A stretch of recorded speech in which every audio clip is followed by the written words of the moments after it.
alimentación. Bueno, ya la puse a grabar. Tenemos como este contacto directo con los papás y es cuando tenemos la oportunidad de ver el día a día de los niños y cómo sus familias también van lidiando con este tema de la alimentación. Entonces, bueno, dicho eso, no hacemos dieta, no intervenimos en alimentación, no mandamos dieta, ¿ok? Podemos comenzar. ¿Tú quieres agregar algo, Mari? Mira, sí, más recientemente yo he estado mucho en contacto con bastantes personas que están de una u otra forma rompiendo esos paradigmas y esa mala, eh, vamos a decir, mala fama que tiene la biomedicina, haciendo investigación sistemática, investigación de calidad. Y esta gente obviamente es muy clínica, porque o sea, lo de ellos es extremadamente investigativo, pero de una u otra forma estuvimos en conversación porque de ahora en adelante se van a llevar una serie vamos a decir, de eventos, de webinar, de live, no sé qué, donde ellos van a estar ahí hablando de esa clínica, pero de una u otra forma ellos quieren traspolar cómo eso lo puedo medir yo funcionalmente. Entonces, ¿cuál es el impacto funcional a nivel de la intervención terapéutica, no? De un poco, para empezar ya a generar algún tipo de relación. Y eso es importante porque entonces esa investigación no se queda ahí en ese idioma que no todo el mundo entiende, sino que se lleva más a lo funcional. Y traerla al consultorio, como decimos. Ok, Exactamente. entonces dicho eso, las preguntas que ustedes tengan las pueden poner en el chat, las vamos a revisar al final de la presentación. Les voy a compartir la pantalla y, a ver, ok, entonces, empezamos. Bienvenidos a todos, gracias por estar aquí. Hoy es sábado, media mañana, sabemos que es medio complicado, es día de hacer muchas cosas en casa, pero bueno, esto es importante. Nosotros queremos empezar a reflexionar sobre el impacto del azúcar, las grasas, los colorantes. Me perdonan porque mi PowerPoint está en inglés, entonces él se vuelve loco con inglés y español, lo voy a corregir, se los prometo. Preservantes y modulación sensorial. Entonces, para empezar, a mí me encanta Grey's Anatomy. Yo soy fanática, de hecho la estoy viendo otra vez, o de nuevo. Y a mí me encanta mucho esta escena porque es una de los primeros capítulos donde George le pregunta, alguien levanta la mano si sienten que no tiene idea de lo que están haciendo, ¿no? Y todos levantan la mano como que, o sea, no entiendo qué estamos haciendo acá. Y a veces yo estoy segura que muchos de los terapeutas nos sentimos así, porque nosotros estamos haciendo todo lo que se supone que tenemos que estar haciendo, todo lo que el libro dice que tenemos que estar haciendo, haciendo todo, aplicando intervención. Sin embargo, no vemos evolución en el niño o no vemos la evolución que estamos esperando. Entonces nosotros decimos, ¿qué está faltando? ¿Qué estoy haciendo mal? ¿Dónde estoy pifiando? ¿Qué es lo que me entienden? Entonces esta escena me encanta por eso, porque con los niños con problemas de modulación particularmente o con autismo, esto pasa mucho. O sea, ya he hecho todo lo que tengo que hacer. ¿Por qué la evolución es tan lenta o por qué es tan intermitente o por qué el niño no termina de arrancar como esperamos? Entonces, para aclarar un poco por qué Adriana y Marisol, terapistas ocupacionales, están hablando de alimentos. Si yo lo puedo encuadrar en el OTPF, en el marco de trabajo de terapia ocupacional, aquí está la justificación. ¿Por qué? Porque la alimentación es un factor del cliente. Es un factor del cliente que está afectando su desempeño ocupacional. Entonces yo lo tengo que mirar. Lo tengo que incluir dentro de mi ecuación, dentro de mis teorías, dentro de mi intervención. No necesariamente lo voy a intervenir, porque obviamente en este caso yo no puedo intervenir alimentación, pero alimentación en el sentido de nutrición, ¿ok? Que es diferente a estrategias de disfagia, a estrategias para que el niño mastique, eso es otra cosa, son los hábitos nutricionales del niño y su familia. Entonces, eso es un factor del cliente, que eso lo tienen acá, es un factor del cliente en funciones corporales que me está afectando el sueño, el descanso, la educación, el juego, la recreación y la participación social, que es básicamente todo lo que altera los problemas de modulación. También me afecta los patrones de desempeño del niño, porque entonces estas funciones corporales van a afectar las habilidades sensoriales perceptuales, van a afectar las habilidades motoras y de praxis, y ya van a ver por qué. Eso a mí me impactó mucho. Va a definitivamente impactar la regulación de las emociones, de la regulación emocional y las habilidades de comunicación y destrezas sociales. Esto está relacionado con los hábitos, porque básicamente la nutrición es un hábito familiar y es un hábito cultural. Y obviamente, como aquí lo ven reseñado, está ligado con la parte cultural. Entonces, las actividades que demandan es todo lo que a mí afecte los requerimientos de las funciones corporales del niño en este caso. Entonces, no voy a intervenir alimentación, mas sin embargo lo tengo que tener presente porque va a afectar el desempeño ocupacional del niño. Entonces, es por esto que los TEO, yo pienso que sí tenemos un rol emergente aquí, al menos de educación. Yo creo que al final nuestro rol es de educación, mostrarle al papá las evidencias, mostrar los nuevos resultados, los nuevos hallazgos, y ya después el papá que tome decisiones informadas, porque de eso se trata. Nosotros tenemos que darle mayor información posible basada en evidencia, que ahora hay más evidencia que antes, para que el papá pueda tomar las decisiones de manera informada. Pero ya educamos, ¿ok? Que ya yo creo que eso es importante. Entonces, de aquí tenemos que empezar a partir. ¿Qué dicen los padres? ¿Por qué? Porque no son los otros especialistas los que nos empiezan a hablar a nosotros de que la alimentación va a afectar el funcionamiento del niño. Sino esta es una información, aquí es un poco loco la cosa, ¿no? Porque usualmente la información baja de los especialistas al consumidor, que en este caso son los padres. Pero yo pienso que en el tratamiento biomédico ha sido al revés. Son los padres que han tratado, han intentado cosas paralelas, a veces a escondidas, porque esto es como tú dices, Marisol, hay como mucho estigma producto de la ignorancia, porque esto es solamente sentarte a leer, más nada. Aquí ha sido al revés, que los padres han sido los consumidores, han ido probando cosas, como les digo, a veces a escondidas, a veces apoyados por médicos que sí están, digamos, en esta onda, y ellos son los que han subido la información a los especialistas. Entonces, ¿por qué? Porque, por ejemplo, empezamos con, estos son algunos comentarios de unos papás que me bajé de ciertas páginas, este es de Nutritea, de Instagram. Entonces, por ejemplo, en resumidas cuentas, el niño dice, la mamá dice, compartir que mi niño de 4 añitos ha tenido un avance maravilloso con el cambio de alimentación. De no dormir prácticamente nada, ahora duerme toda la noche. Pasaba hasta 4 días sin evacuar y actualmente lo hace todos los días. Su hiperactividad ha disminuido muchísimo, está mucho más atento y conectado, las estereotipos han desaparecido casi en su totalidad, ya acepta otros alimentos, antes era muy selectivo, y otra cosa es que nos tiene súper feliz, es que está comenzando a evolucionar, dice ella. Entonces, el otro comentario es básicamente lo mismo. Entonces, esto es lo que un papá está reportando. ¿Por qué tenemos que entender lo que el papá reporta? Porque es la percepción en investigación se llama la percepción del cliente, o sea, qué es lo que el cliente está percibiendo de la intervención que está realizando en este momento. Y bueno, esto es sumamente claro porque prácticamente toca sueño. Me encanta porque toca casi que todas las áreas que hablamos ahorita en el marco de terapia ocupacional. Toca el sueño, toca el descanso, toca la atención, toca, digamos, la regulación emocional, la regulación de la actividad motora, toca la alimentación porque ya acepta nuevos alimentos, o sea, está tocando muchas áreas del funcionamiento diario que estaban completamente colapsadas hasta, ¿y qué fue lo único que la mamá empezó a cambiar? La alimentación. En inglés, este es lo único que yo conseguí deben haber muchos más, pero relacionados al desorden de procesamiento sensorial, así como relacionados directamente, este es el único. Es muy, este a mí me impactó muchísimo porque se supone o se puede entender que es una familia que está completamente abocada a su niña. Dice, mi niña está diagnosticada con desorden de procesamiento sensorial, desorden de procesamiento auditivo y más recientemente déficit de atención con hiperactividad.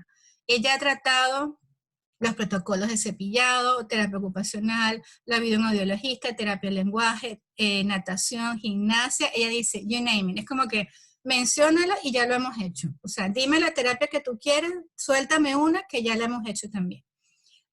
Habían tratado de todo y recientemente ya habían hecho feedback, habían hecho listen therapy, bueno, un montón de cosas.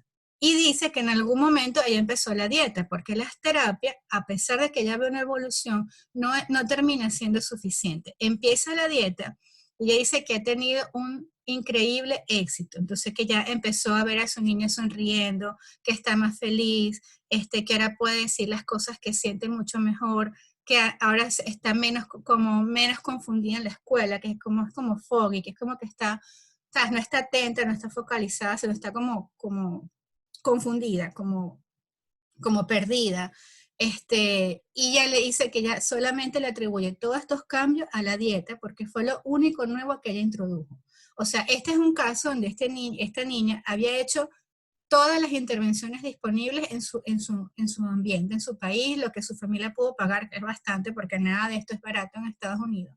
Y a pesar de eso, no había una evolución satisfactoria. La mamá comenzó la dieta y es cuando ella empieza a ver cambios significativos. No podemos decir tampoco que las otras intervenciones no habían ayudado. Eso nunca lo podemos decir, porque esto no se trata de blanco o negro. Esto no se trata de que hay la dieta sí, la terapia no, no, no. Esto es todo junto al mismo tiempo. Entonces, este es el caso donde la familia empieza terapia, terapia, terapia, terapia, terapia. En algún punto empieza dieta y es donde nosotros empezamos a ver cómo las terapias empiezan a hacer más efectos, son más efectivas. ¿Por qué? Porque estamos trabajando ahora sobre un cerebro limpio. Si esta niña, obviamente es americana, porque esto fue en Estados Unidos, hay una cosa que se llama SAD, S-A-S, que es Standard American Diet, que es básicamente lo que comen los americanos. Pura comida industrializada, pura comida que viene en cajita, pura comida que se calienta en un microondas, jugos de cajita, muy poca agua o nada de agua. Entonces probablemente la alimentación de esta familia era mac and cheese, Kool-Aid, que eso lo consideran jugo, Kool-Aid azul es considerado jugo aquí, jugo de fruta. Entonces, es probable que esta mamá simplemente empezó a cambiar los alimentos ultraprocesados que comía y es cuando empieza a ver los cambios en la niña. ¿Esto descarta las terapias? No. Esto lo que va a decir es que ahora el cerebro está listo para hacer la catajarra terapia que la familia quiera. No es que la alimentación va a sustituir a la terapia, porque limpiamos el cerebro, pero el cerebro hay que entrenarlo, porque las neuronas se quedan como que limpias, pero es como que, ajá, ¿y ahora cómo era? Bueno, ahí es donde viene la terapia, a reentrenar el cerebro, pero ya estamos trabajando en un cerebro limpio.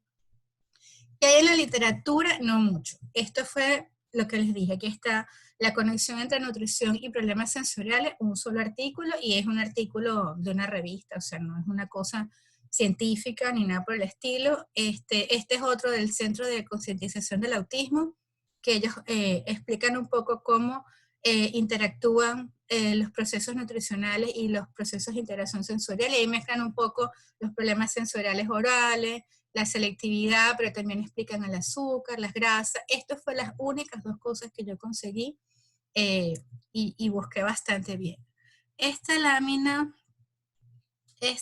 la podemos saltar. Igual este material va a quedar en la grabación y ustedes igual lo pueden ver. Ahora, mirando la información que hay en nutrición, que sí es bastante. Esta es de la revista Nutrición y Neurociencia. Este artículo es del 2019, o sea que es sumamente actualizado. Y habla de una mirada bueno, una mirada no, es un review, o sea que es una investigación importante sobre los manejos nutricionales, los enfoques de manejo nutricional en el manejo de los niños con autismo. Entonces, en palabras cortas, ellos dicen, la investigación muestra que los niños con autismo, cuando ellos hacen algún tipo de dieta, porque en este mundo de las dietas hay diferentes protocolos, entonces, cuando ellos hacen dietas libres de caseína y gluten, las dietas ketogénicas, la leche de camello, la cúrcuma, probiótico, alimentos fermentados, la que ellos decidan,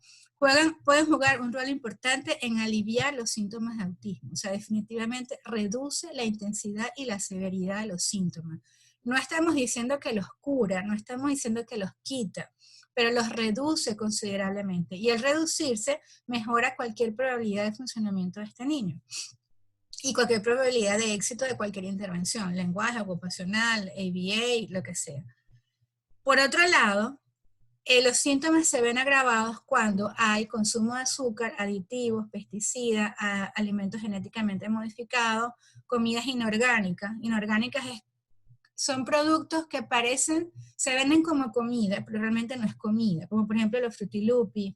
Eso no es comida, eso es una mezcla teóricamente de harina, pero ahí puede haber anime y no lo sabemos, no lo estamos comiendo. O sea, eso realmente no es comida, pero ellos le dicen comidas inorgánicas. Y almidones de alta digestión, como el maíz, como el arroz, y eso ahí depende mucho del sistema digestivo de cada niño. Entonces, cuando los niños consumen azúcar, aditivos, pesticidas, etcétera, etcétera, etcétera, se agravan todos los síntomas de autismo. O sea, si ya los síntomas están con las alimentaciones con azúcar y grasas y pesticidas y aditivos, los síntomas de autismo se agravan, se vuelven más severos, más intensos y más frecuentes. Cuando el niño tiene cualquier tipo de intervención nutricional, todos los síntomas de autismo se reducen. Y cuando entra en autismo también esto aplica para el déficit de atención con hiperactividad y para los problemas de aprendizaje y cualquier niño que tenga un problema de modulación. Y este es otro estudio importante, ahí lo tienen para que lo pueden buscar. Ellos hacen una relación entre la ansiedad, la sobrerespuesta sensorial y los problemas gastrointestinales, porque bueno, yo creo que el 80% de los niños con autismo tienen problemas de gastrointestinales. Obviamente, originados por alimentación o hechos peor por la alimentación, o sea, exacerbados por la alimentación. Entonces, los resultados indican que la ansiedad sobre respuestas sensoriales y los problemas gastrointestinales tienen una posible interrelación fenomenológica en el niño con autismo, y esto puede tener unos mecanismos base para los tres, o sea que es el mismo mecanismo para la ansiedad, para las sobrerespuestas sensoriales y para los problemas intestinales. O sea, ellos hablan de que la causa es probable que sea la misma. Y esto no es tan viejo, esto es del 2013, o sea, eso tiene 7 años de publicado. Entonces, esto es como un resumen, pues en individuos con autismo el manejo nutricional juega un rol observado aliviando síntomas de autismo y cualquier tipo de dieta que la familia desee manejar.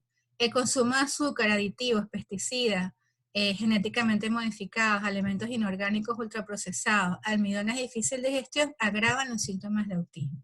O sea, ya hay cada vez más evidencia que dice sí, esto es probable que esté afectando.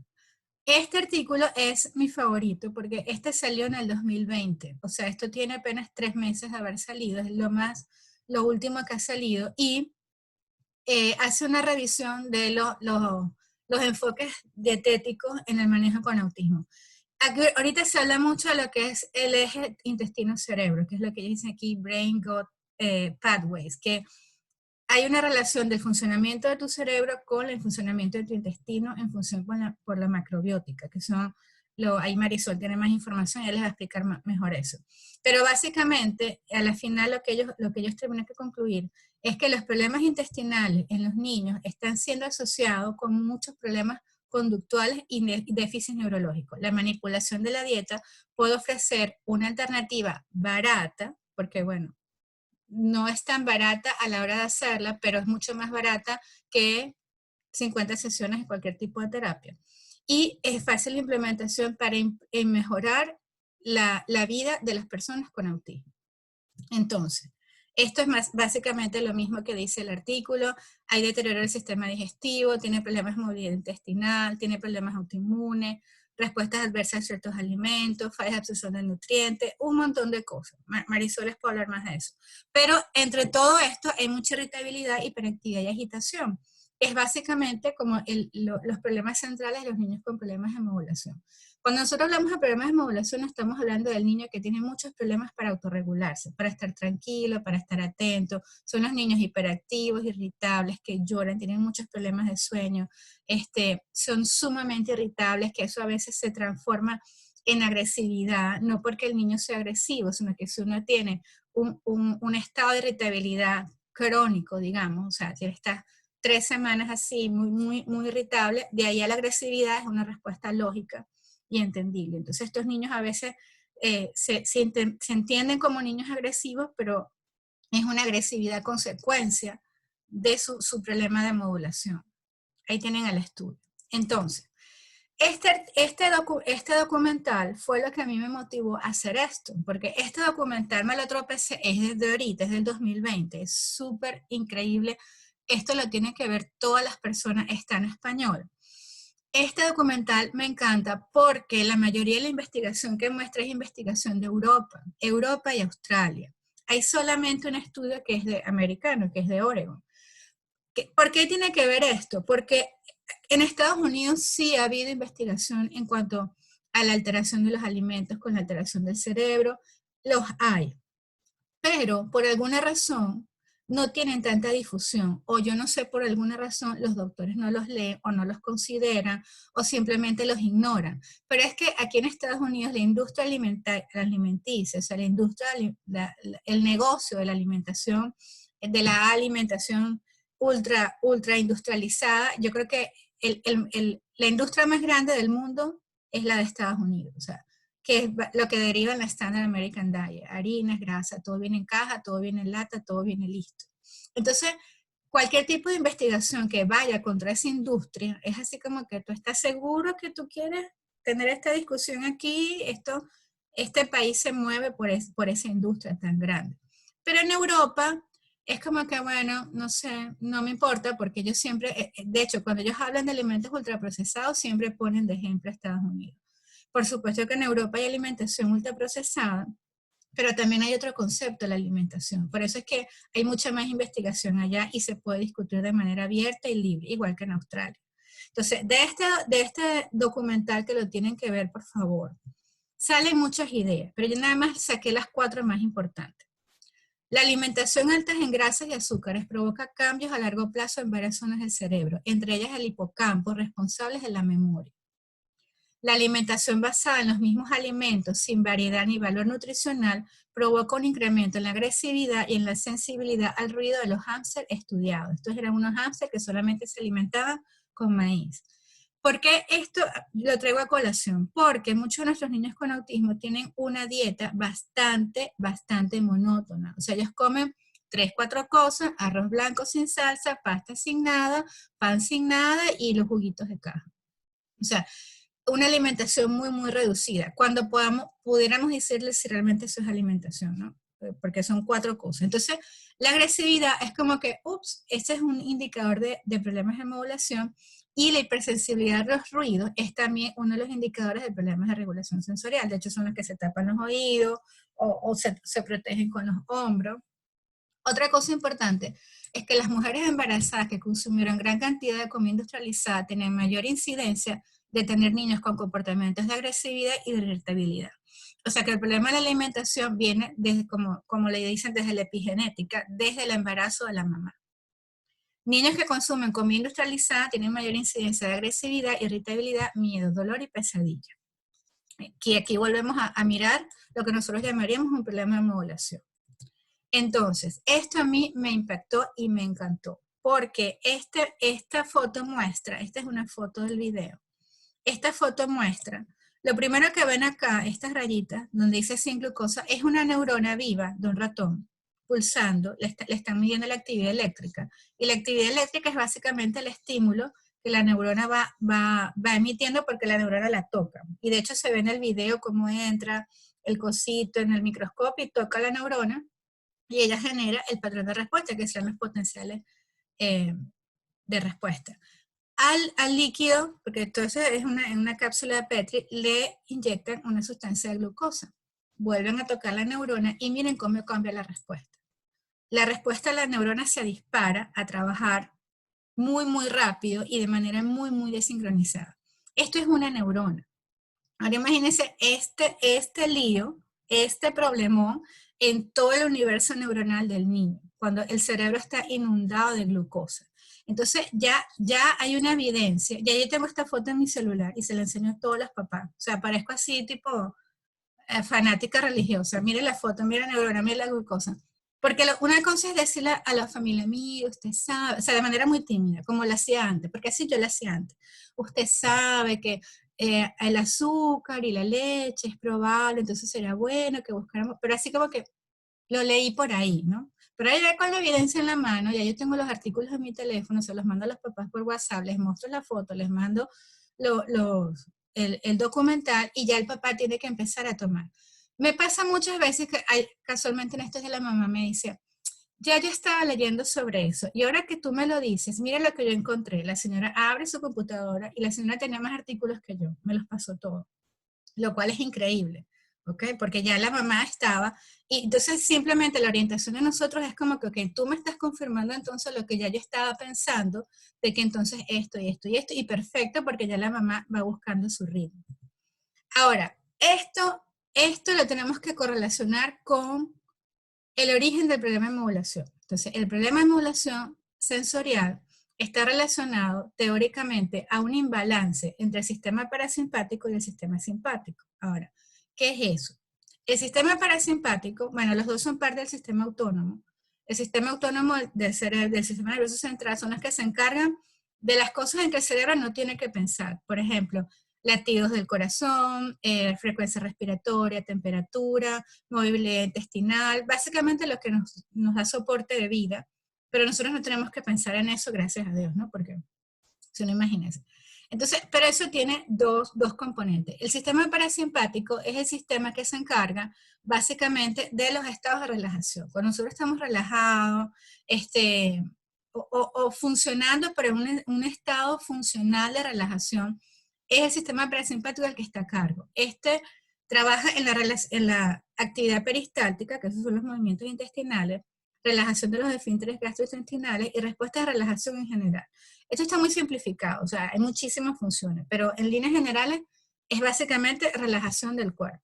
Del otro lado está el sistema simpático, que es el que se va a activar cuando el cuerpo está expuesto a un estímulo peligroso. Entonces, ahí tenemos tres respuestas. Algunos libros dicen dos, unos dicen tres, que es lucha, huida o congelamiento. Que el ejemplo es, bueno, cuando te van a atracar. O sea, hay gente que no sabe cómo fue que reaccionó, pero hay gente que simplemente sale corriendo, huye, o se agarra a golpes con el malandro y la persona te dice, no sé en qué estaba pensando, no entendí de dónde salió eso, pero me le fui encima, porque esto como que pasa por arriba de la corteza. Esto he hecho a un lado de la corteza cerebral y va y trabaja primero. Porque lo que tenemos es que preservar la vida. Ese es el punto del simpático, que lo que necesita es preservar la vida. Y hay otras personas que hacen respuestas de congelamiento, o sea, que se quedan así mientras el ladrón te saca el celular, te quita la plata y todo. El punto es que este sistema simpático mantiene al cuerpo en estado de estrés y en estado de lucha.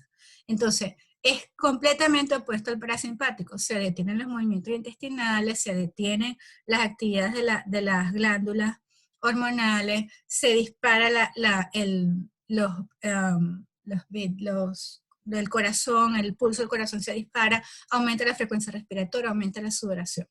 Ahora, nunca es que está un sistema trabajando, o sea, no es que se apaga uno y empieza a trabajar al otro, no es que ahorita estamos relajados, entonces el simpático está desactivado, no. Es que ellos están constantemente en balance, que sería esta foto. Hay un balance constante entre parasimpático y simpático, parasimpático y simpático, y la vida funciona aquí, en este balance. Ahora, ¿cuál es mi teoría? Bueno, por supuesto, los niños que tienen problemas intestinales, como están en dolor y ellos están en disconfort, o sea, ellos se sienten mal, les duele el estómago, les duele el esófago, tienen acidez, les duele el estómago, no han ido al baño en 4 días, cuando van al baño el pupú es muy duro o viven con diarreas constantes, o sea, viven con un problema gastrointestinal constante, entonces ellos están mucho tiempo en estado simpático, porque ellos están en situación de dolor, de mucho dolor. Y por supuesto, eso viene con llanto, con irritabilidad, que no duerme. Entonces, nosotros podemos mirar y decimos, no, tienen un problema de modulación. Y sí, tienen un problema de modulación, pero ¿cuál es el origen de ese problema de modulación? Son los problemas intestinales del niño, es la alimentación más los problemas intestinales, más el problema de modulación, porque no es que esto está descartando esto, es que todo junto va. Entonces, ¿cuál es el problema? Cuando es como yo me siento como en Grey's Anatomy, que no tenemos idea de lo que estamos haciendo, que estamos nosotros muy concentrados trabajando en la modulación del niño, y sí puede haber algunos avances, sí puede haber algunas mejorías, pero por el otro lado estamos completamente, el niño está en dolor, en disconfort, en estrés, o sea, él no está disponible para jugar, él lo que quiere estar es llorando, montado arriba de su mamá todo el santo día. Entonces nosotros estamos intentando trabajar acá, pero digamos, el estado biológico del niño, su homeostasis, no está en el óptimo momento. Entonces, mi pregunta es, ¿qué estoy haciendo yo trabajando en modulación en un niño que definitivamente está en dolor, que está llorando, que no iba al baño?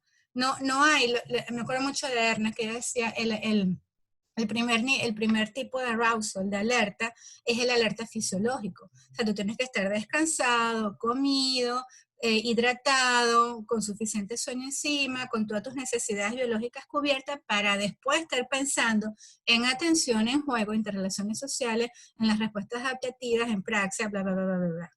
Que ese es nuestro trabajo. Pero si el niño no tiene ni siquiera alerta fisiológica, ¿qué estamos haciendo? ¿No? Esa es como la reflexión. Entonces, la pregunta sería, ¿es la alimentación deficiente la causa de los desórdenes de modulación sensorial? No.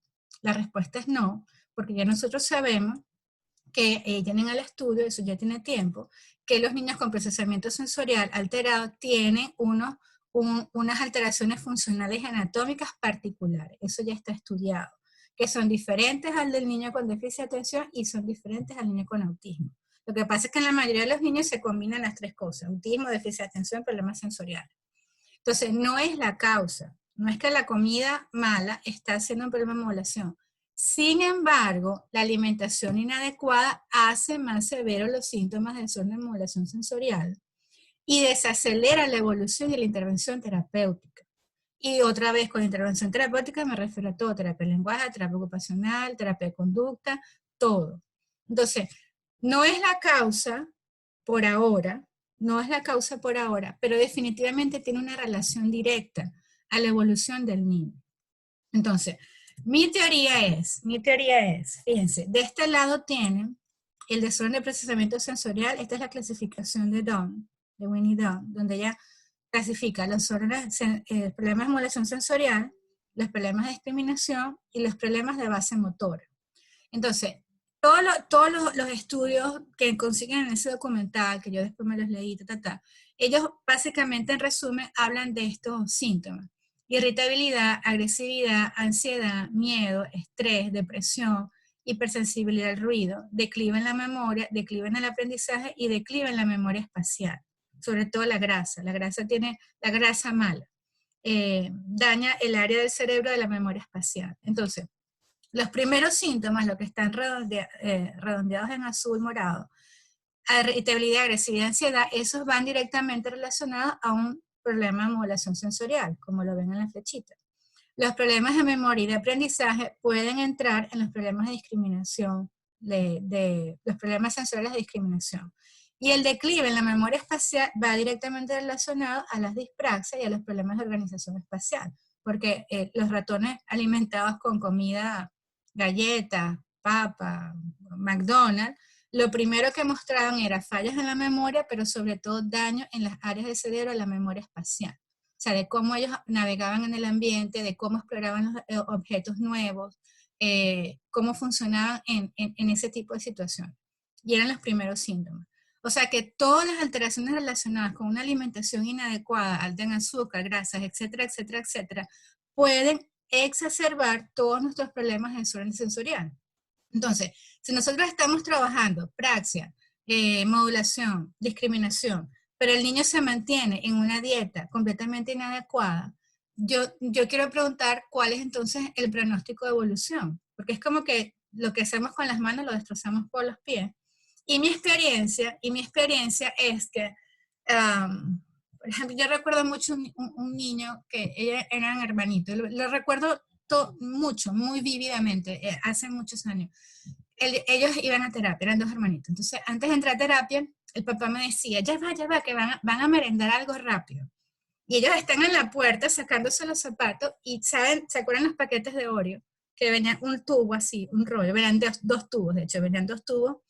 Y entonces el papá le daba un tubo que eran como, ponte, 6, 8 galletas, porque estaban horizontal, pero si la pones en una pila era por lo menos 6, 8 galletas.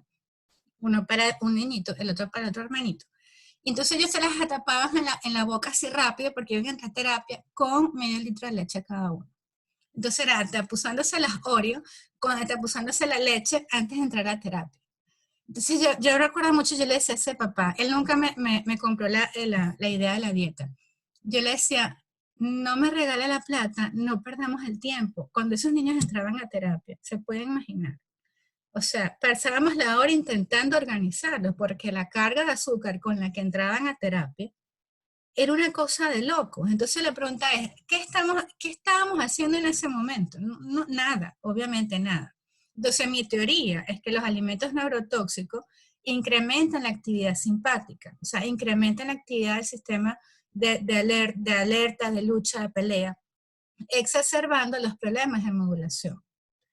Entonces, nosotros casi siempre hablamos, o por lo menos en neurodesarrollo, de un modelo de intervención, y así es como se lo vendíamos a los papás. Mire, el autismo tiene dos maneras de trabajarse, que tienen que ser hechas al mismo tiempo. Las intervenciones externas es cualquier intervención terapéutica que estamos intentando desde afuera alcanzar las áreas del cerebro del niño. Ocupacional, lenguaje, fisioterapia, todo. Terapia con delfines, agua, masaje, música, aromaterapia, lo que usted quiera, pero son estímulos externos que están intentando alcanzar las áreas del cerebro. Esas son las intervenciones externas. Y las intervenciones internas o las biomédicas son las que van a buscar a trabajar desde adentro a través de la alimentación, de la suplementación adecuada, del manejo nutricional, a veces de medicación, porque cuando se necesita, se necesita. Y el objetivo es mejorar la bioquímica cerebral. Entonces, yo se los vendía a las papás así. Si nosotros limpiamos el cerebro y mejoramos la bioquímica cerebral, definitivamente toda la terapia que usted haga va a tener mucho más impacto en el niño. Y efectivamente es así como lo hemos visto en el tiempo.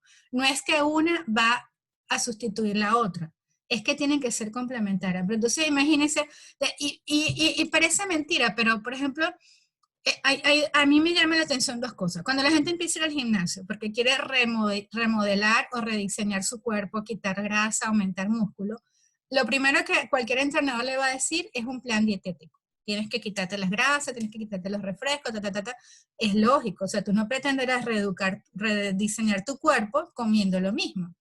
Eso por un lado. Y por otro lado, esta idea es mucho más clara en veterinario. Yo llevé a mi perro al veterinario y había una ficha grande que decía, si su perro tiene estos comportamientos, puede ser que tenga algún tipo de alergia alimentaria. Entonces ponía que el perro estaba como deprimido, que si el perro estaba como más hiperactivo, que si el perro le costaba dormir, que si el perro no quería salir a pasear, que si el perro estaba agresivo, que si el perro... Entonces yo le decía, qué rabia me da que es tan obvio un problema conductual en un perro relacionado a la alimentación o algún tipo de proceso alergénico, y todavía con los niños con autismo, y aquí entran los déficits de atención, aquí entran todos, todavía es tan tabú hablar de esto, o sea, pero ¿por qué? Si es tan obvio de alguna manera.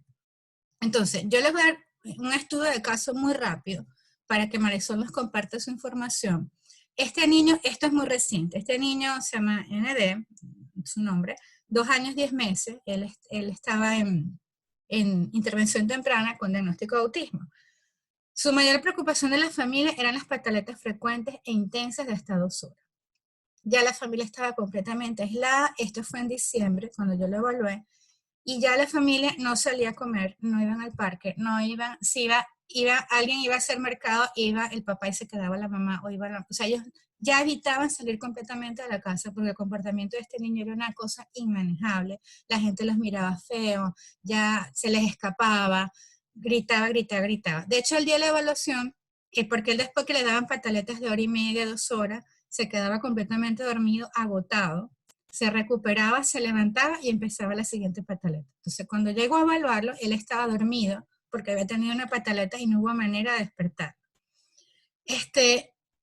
Yo le pregunto a la familia, bueno, ¿cómo va el tema del azúcar? ¿Cuánto azúcar come él? Y la mamá me dice, no, él nada más se toma 2 cajitas de jugo al día. Entonces yo le digo, bueno, 2 cajitas no es mucho, pensando que una cajita es el jukebox, ¿no? La cajita. La mamá me dice, no, 2 cajas, 2 packs. O sea que son como tal vez 12 jugos al día, 18 jugos al día, 22 jugos al día, es una cosa loca. No tomaba agua, comía muy poquito, lo que comía era mac and cheese de microondas, lo típico aquí que yo veo en todos los niños. Goldfish y los juguitos estos, pero 2 paquetes al día. Era el último niño porque ya venían las vacaciones de Navidad, venía el break de Navidad. Entonces, básicamente lo que hice fue, bueno, quitemos los jugos, fuera jugo, y yo regreso en enero y le dejé algunas recomendaciones para empezar a trabajar. Este es el perfil sensorial, el sensory profile que yo le pasé el 12 de diciembre. Y fíjense que, por ejemplo, las habilidades de comportamiento están bien severas, estaban ya en en este percentil, o sea que peor no pueden, ya estaban en lo peor posible. Los problemas orales, los problemas de movimiento, los problemas de tacto, y las otras habilidades también estaban en el siguiente percentil, que también estaban bien mal, y solo unas cuantas en el, como que bueno, y era más como que no sabemos decirte, porque es que llora tanto y pelea tanto, que realmente no sabemos decirte estos comportamientos. Entonces, pero ellos los cualificaron ahí. Cuando yo regreso en enero, yo regreso el 20 de enero, y la mamá me dice, lo primero que le pregunto es, ¿cómo van las pataletas? Entonces ellos se quedan mirando, el papá y la mamá, y me dicen, no recordamos la última vez que ella ha hecho una pataleta. Pero esto fue de pasar como a dos familias, o sea, como la primera entrevista fue este niño, o sea, estamos a punto de volvernos locos. Además, la mamá estaba recién dada a luz de paso, o sea, con un bebé recién nacido en los brazos, agotados, en pijama, encerrados en la casa, ojera, bueno, todo lo que esto implica. Ya ellos le habían avisado a sus familias que ellos no iban a ir a las fiestas de Navidad. Ya ellos le dijeron a la familia que por favor que no se ofendan, pero ellos no iban a ir a las reuniones de Navidad. Y cuando regresen en enero, la familia me dice, ahora vamos al parque, ahora podemos salir a comer, ahora podemos ir en familia a hacer las compras, ahora nos podemos sentar a comer tranquilamente.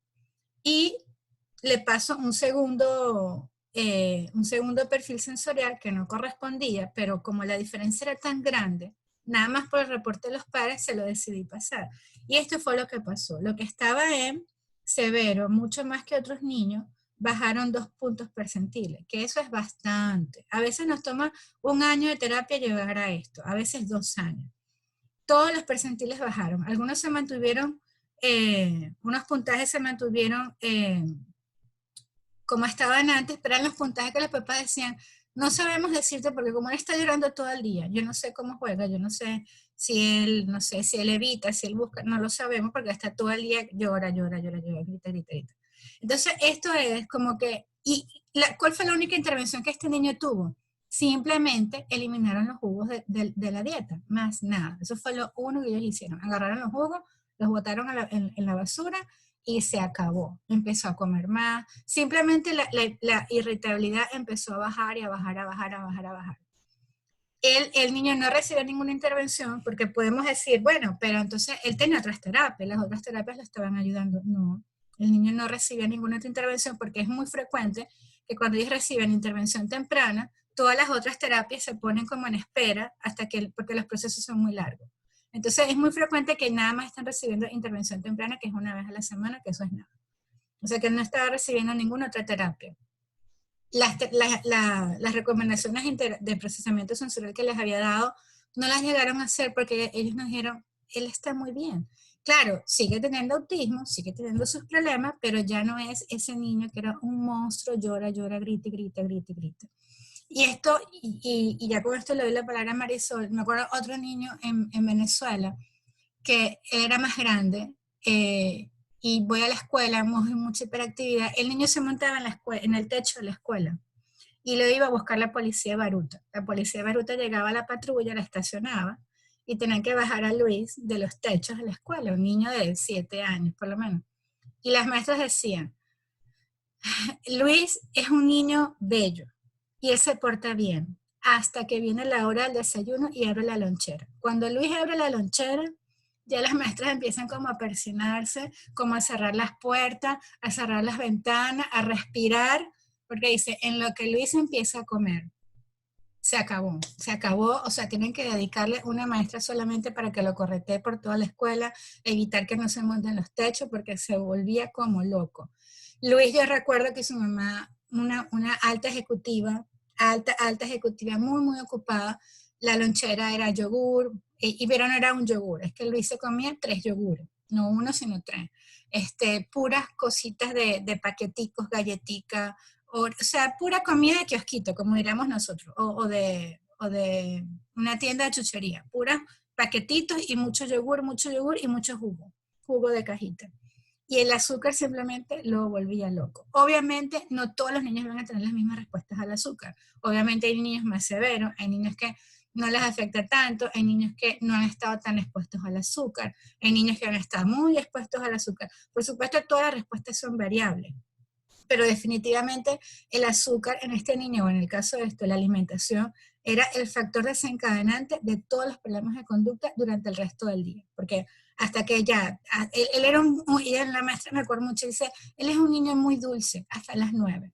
Después de las 9, que le abre la lonchera, lo perdimos, y ya, se acabó. De hecho, la maestra le daba hasta taquicardia, y ya cuando era hora de comer, ya la maestra empezaba a angustiarse mucho porque se les escapaba y se montaba a los techos. O sea, ese niño se caía, se fracturaba la cabeza de una caída de un techo si no estaban muy pendientes de él. Entonces, para darle la palabra a Marisol, mi reflexión es, esto realmente está impactando. Y antes había muy poca evidencia y mucho miedo de hablar de esto, pero ahora ya hay más evidencia y bueno, ya se acabó y ya tenemos que empezar a mirar esto para la intervención. Mari, le voy a dar stop share para que lo hagas tú. Pues, ¿verdad? Mari, yo no te oigo. Ah, lo Ya, tienes. ya. Tenía el coso apagado un poco también. Adri, ahí en el chat, si tú quieres, Uh-huh. hay una persona que está comentando sobre, a ver que lo leo, o lo lees tú. La chica que pregunta o sea, cómo sugerir el tema, o sea, de la alimentación cuando hay niños selectivos. Creo que... Sí, Gloria, creo que está preguntando. He escuchado Ujú. antes que sí, el video va a ser grabado. Ya va que se me fue. Ajá, no lo veo, ya va, me perdí. ¿Cómo podemos acompañar a los padres en sugerencias de suprimir los jugos y otros alimentos neurotóxicos cuando los niños son tan selectivos para incorporar nuevos alimentos o bebidas?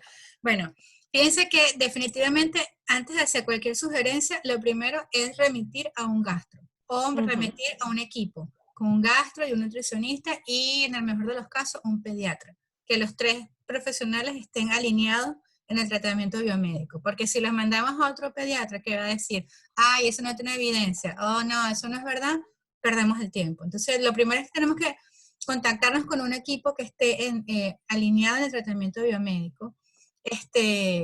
Yo creo que a este punto no importa el protocolo que siga, pero con tal de que sigan un protocolo ya es bastante porque no son muchos. Y lo otro es que cuando el niño es selectivo, es verdad que es difícil, pero ahí es donde entra el nutricionista, porque el nutricionista es el que le va a ir dando las pautas, y el nutricionista es el que va a reeducar a la mamá y le va a decir, sorpresivamente, por ejemplo, cuando quitamos el azúcar, ¿qué pasa con el jugo? Particularmente con el jugo. El jugo es azúcar en el mejor de los casos, porque en la mayoría de los casos es sirope de maíz, que es más barato que el azúcar y es más tóxico también, porque es un edulcorante más barato que el azúcar, o sea que ni siquiera es azúcar.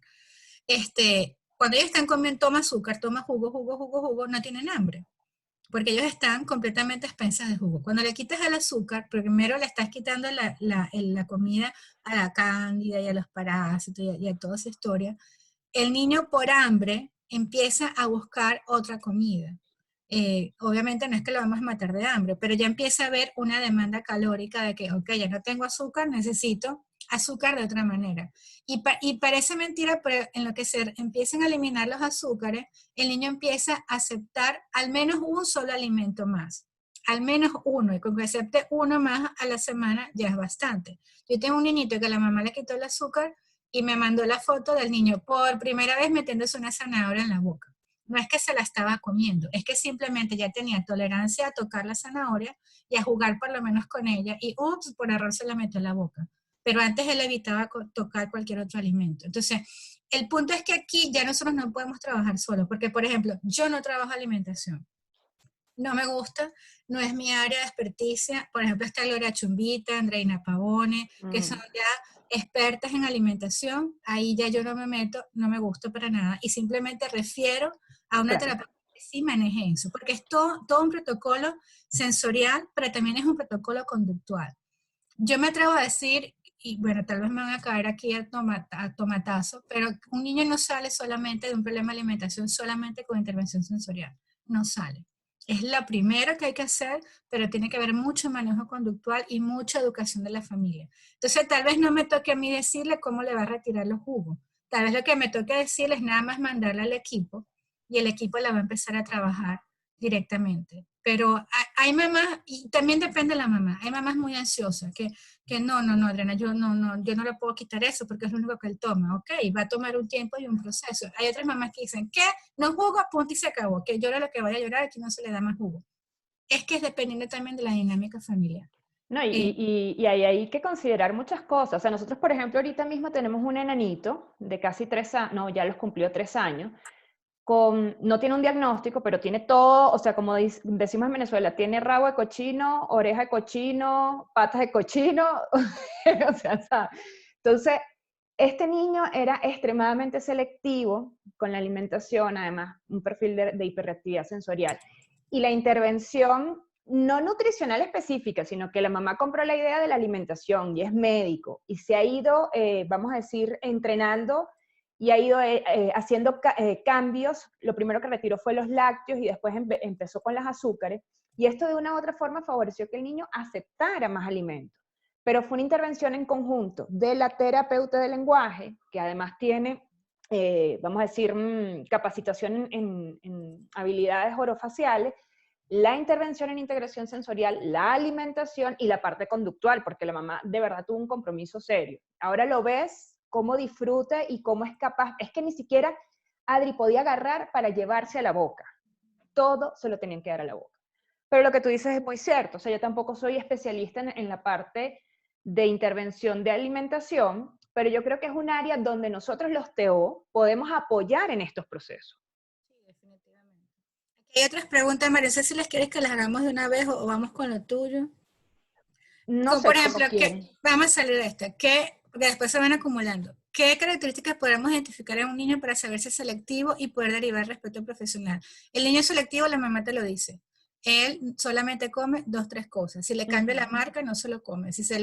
Hoy le hago puré, papa majada, puré, se lo come, mañana lo vomita y no quiere. O sea, la mamá que tiene un niño con problema de alimentación es una mamá sumamente estresada, porque no hay nada más que afecte a una mamá que un niño que no come, o que coma las 4 mismas cosas, las 3 mismas cosas. La mamá misma te va a decir, cuando uno le pregunta, ¿cuál es la mayor preocupación que usted tiene? La comida, no me come, sí come, qué sé yo. En cuanto a la medicación para el cerebro, ¿es la psiquiátrica? Sí, es la psiquiátrica, es medicación para el déficit de atención, es medicación para la ansiedad, es medicación para la depresión, porque cuando se necesite, se necesita. Por ejemplo, en el caso de este niño que yo les acabo de mostrar la diferencia de los perfiles, ya la psiquiatra entiende que él tiene un problema del humor, porque a pesar de que ya se quitaron los jugos y la alimentación ha mejorado un poco, no tanto, él todavía tiene días buenos y días malos, pero les estoy hablando de que de 7 días a la semana pueden ser el martes y a lo mejor el sábado. Que él amanezca de mal humor, que él amanezca bravo, pero es porque ya sabemos que viene un problema de ansiedad y recuérdense que ahora sabemos que los niños con autismo, una comorbilidad es el trastorno de ansiedad, trastorno de depresión y trastorno obsesivo compulsivo, que son más evidentes mientras el niño es más grande y sobre todo después de la pubertad. Y muchos niños con autismo, ahora ya que yo estoy viendo otra vez mis niños grandes regresando, que ya son unos hombres, ya están lidiando con problemas de ansiedad y problemas de depresión y obsesivo compulsivo, pero ya a nivel medicados de psiquiatría. Y sí, esa es la medicación, cuando se necesita, se necesita.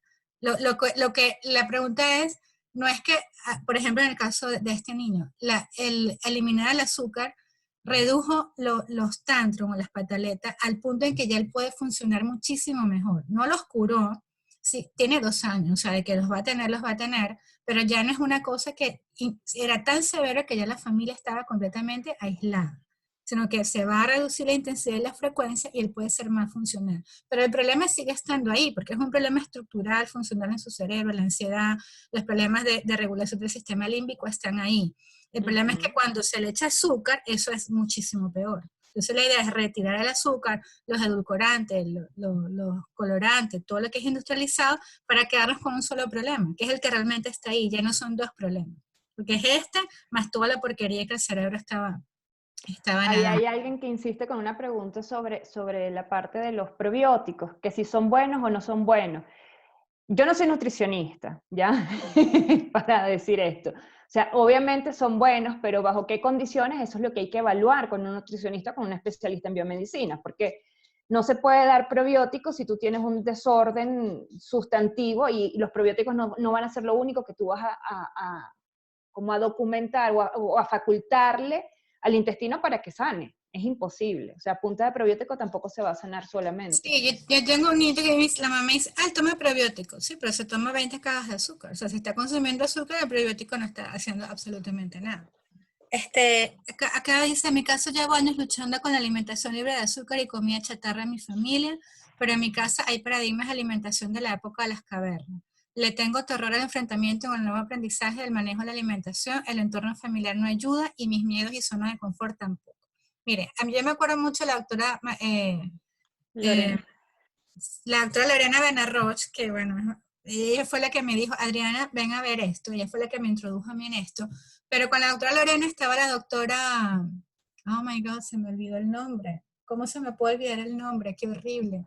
La otra doctora que está con la doctora Lorena. Mariel. No. La que es endocrino. Ya me voy a acordar y la voy a mencionar, pero cuando ella daba esta charla, ella decía, para hacer la dieta, esto no es para todo el mundo, esto no es para toda la familia. Ella decía, hay que ponerse los pantalones, o sea, eran las palabras de ella.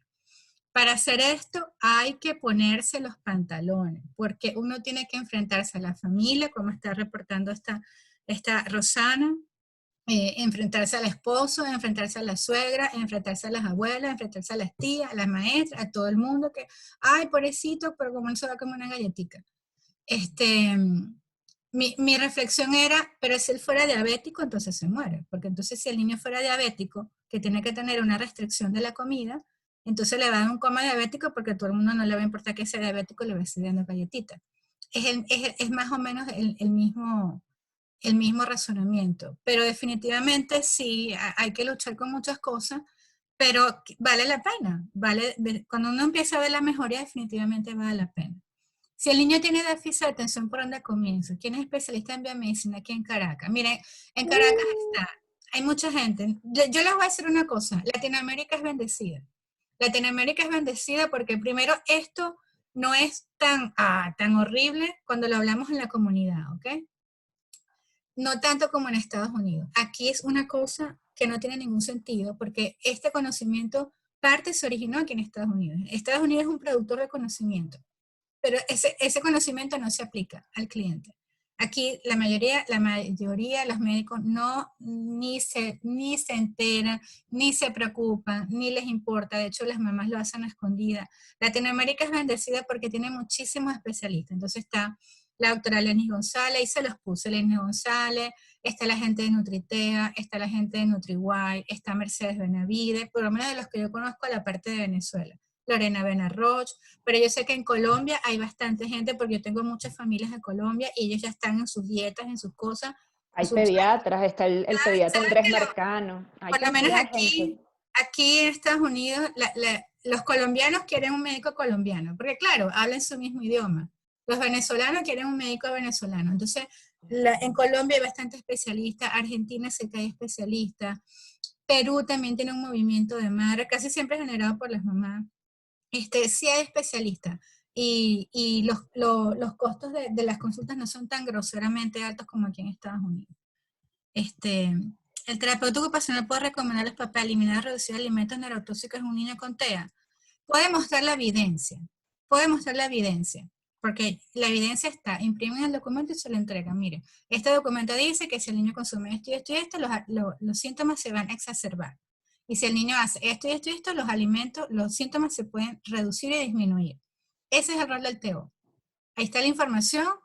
Si tiene más preguntas, me dice. Ahí está. Ese es su hijo y va a funcionar mucho mejor en terapia porque estamos trabajando con un cerebro más limpio. Si me pregunta, lo primero que hay que hacer es empezar a reducir los azúcares. Es lo primero. Y referir al equipo especialista. Entonces, ¿puede recomendar eliminar los alimentos? No lo sé, pero definitivamente el terapeuta tiene que mostrar la evidencia. O sea, no necesito decirle, quítale el azúcar después que le doy el documento. Ahí está el documento, léalo, lo podemos discutir juntos.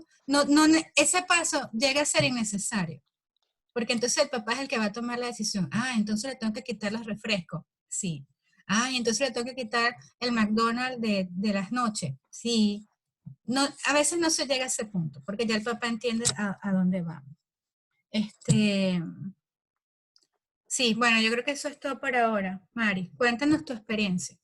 Bueno, a ver, mi experiencia, como lo dijo Adriana, inicia con mi hija, con Ivana, porque con 6 semanas de nacida tuve que hacer una evaluación gastroenterológica, ya que era una bebé sumamente irritable, que no, o sea, no dormía, lloraba, lloraba, lloraba todo el tiempo, como con dolor, como que ya no podía con su alma, y de verdad que bueno, cuando la llevamos al gastroenterólogo, lo primero que me dicen es, esta niña tiene una inflamación bárbara a nivel intestinal, y yo estaba solo y exclusivamente con lactancia materna, y ahí me van a tirar tomates las fanáticas de la lactancia, pero resulta que la única forma que descansamos ambas en algún momento determinado fue el tema de suspender lactancia, yo hacer dieta, ¿ya? Eliminando alérgenos, que ya yo venía haciendo tratamientos inmunológicos para las alergias antes de concebir a Ivana, y ella pues tuvo que tomar una fórmula altamente hidrolizada y ahí pues hubo un cambio de comportamiento importante. Y después, aunque yo intenté hacer relactación porque entendía cuáles eran los beneficios de todo eso, fue imposible relactar. Y bueno, nada, la tuvimos que mantener con esta parte ¿cómo se llama? De la alimentación. Entonces, a raíz de eso empezamos ya la introducción de alimentos y fue todo un tema. O sea, cada vez que yo probaba un alimento nuevo con Ivana, podía esperarme cualquier tipo de reacción.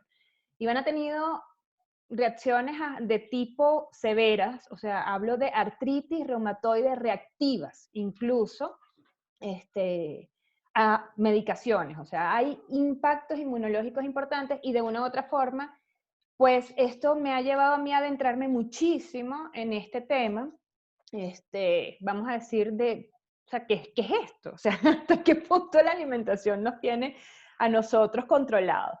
Entonces, investigando un poquito sobre toda esta parte del eje intestino-cerebro, ¿qué es lo que yo observo o lo que he podido notar, ¿no?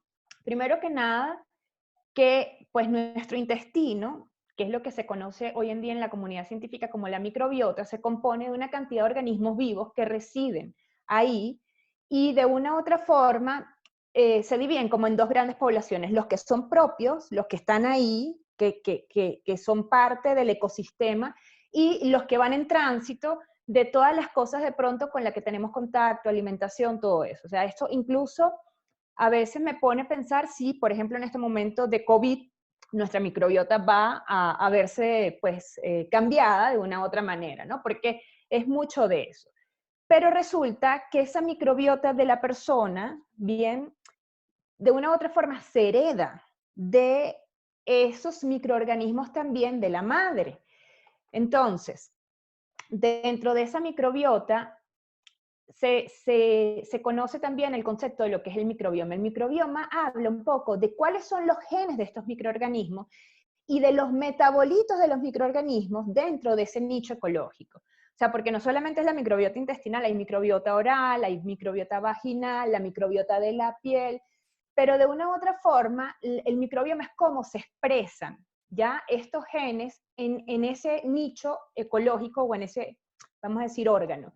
Y los genes del microbioma pueden llegar a superar, y esto está demostrado, 150 veces a los genes del código genético humano. Entonces, eso te pone a pensar de una u otra forma, ¿quién gobierna a quién?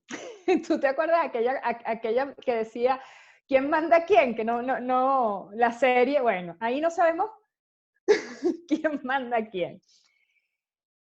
Mucho leyendo, después yo hice un diplomado en cuidados intensivos neonatales, y me acuerdo que hablaban de la importancia de un parto natural, porque de una u otra forma, cuando el bebé pasa por el conducto o el canal de parto, pasa justamente por el microbioma vaginal y se contagia de esos microorganismos que están ahí. Entonces, si ya la colonización que se hace es de esos microorganismos, entonces imagínate un bebé que nace por cesárea, que no pasa por conducto de parto o por canal de parto, era distinto. Y efectivamente, cuando empecé a buscar, habían estudios de un caso particular, un estudio particular que hablaban de varios bebés que habían nacido, donde se comparaban. De estos los habían dividido en 3 grupos. Los que habían nacido por parto natural, y dentro de los que habían nacido por cesárea los dividían en 2. Los que nacieron por cesárea y no fueron colonizados, lo que llaman ellos colonizados, y los que al nacer por cesárea tomaron una gasa de la microbiota vaginal y se la pasaron a los bebés, ¿ya? Por la boca, y se dieron cuenta, cuando hicieron el estudio, de cuáles eran los organismos que estaban más, en mayor cantidad en el intestino de estos niños. Entonces resulta que el microbiota de la madre era semejante en un alto porcentaje al microbiota de los bebés que habían nacido por canal de parto o a los que habían sido colonizados con la gasa. En cambio, los que no habían sido colonizados con la gasa, resulta que tenían un microbiota totalmente distinto y que dependía mucho de la interacción externa, o sea, de la alimentación externa. Entonces, de una u otra forma, esto te hace pensar que muchas de estas cosas definitivamente tienen un componente hereditario, porque nosotros heredamos lo que nuestras madres son, y así sucesivamente. ¿Qué pasa con este microbiota? Este microbiota tiene una contribución bidireccional. ¿Por qué? Porque nosotros, que somos los huéspedes o los anfitriones, le proporcionamos a estos microorganismos hábitat y alimentación. Ellos se van a alimentar y se van a beneficiar de todo lo que nosotros consumimos.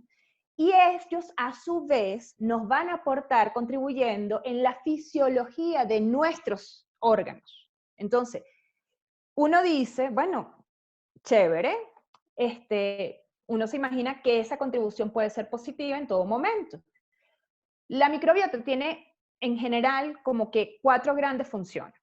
Funciones nutricionales y metabólicas, y aquí es muy importante hablar de esto porque esto es largo, pero bueno, se metabolizan los sustratos y los residuos dietéticos, la diversidad de los genes, perdón, de la comunidad microbiana proporciona gran variedad de enzimas digestivas que favorecen la digestión de algunos alimentos, de vías bioquímicas distintas, que son distintas a las propias del individuo. La fermentación de los carbohidratos constituye fuentes de energía importante para lo que es la proliferación de bacterias. Entonces, ahí hay una cantidad de aspectos desde el punto de vista nutricional que se generan a través de la función de la microbiota que de una u otra forma de esto depende la adecuada participación o función de otros, vamos a decir, de otros procesos en otros sistemas. Tiene funciones de protección porque, claro, las bacterias ocupan un espacio, impiden la implantación de otras bacterias que son extrañas. Muchas veces la microbiota impide también el sobrecrecimiento de bacterias propias del organismo, ¿no? Y segrega sustancias antimicrobianas que inhiben la proliferación de estas bacterias. A mí me da mucha risa porque yo a veces le explico a Ivana que nosotros todos tenemos bichitos buenos y malos en el intestino y que el consumo de azúcares hace, de una u otra forma, que esa función de barrera se vea colapsada. Entonces empiezan a proliferar los bichitos malos. Y un día Ivana venía conmigo caminando y me dice, ¿será que si yo me tomo un vaso de agua se ahogan todos esos bichos malos? Y yo era muerta de la risa, porque ella juraba que con el agua iba a solventar el tema del azúcar. También tienen funciones tróficas, ¿ok? Porque las bacterias intestinales, de una u otra forma, van a controlar cómo prolifera y se diferencian las células epiteliales de la barrera gastrointestinal. Y las células epiteliales son como unos cilios, unos pelitos chiquiticos, que se mantienen todo el tiempo unidos y que de una u otra forma son como los que orquestan y dicen, esto me sirve, lo absorbo, esto no me sirve y lo desecho, y sigue en tránsito intestinal. Esta diferenciación celular de epitelio está muy influida por la interacción de los microorganismos residentes con los que vienen de afuera, ¿ya?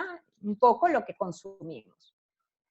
Y finalmente las funciones inmunológicas, y aunque ustedes no lo crean, es así, el tracto gastrointestinal constituye de una u otra forma una interfaz entre el contacto entre lo que es la comunicación del medio externo con la parte interna del individuo, favorece lo que es la distinción de los patógenos buenos, los patógenos malos, que era lo que yo les estaba diciendo, interactúan microorganismos a nivel de epitelio, o sea, de lo que es las células del intestino, y esta interacción de una u otra forma está constantemente remodelando cambios locales y sistémicos.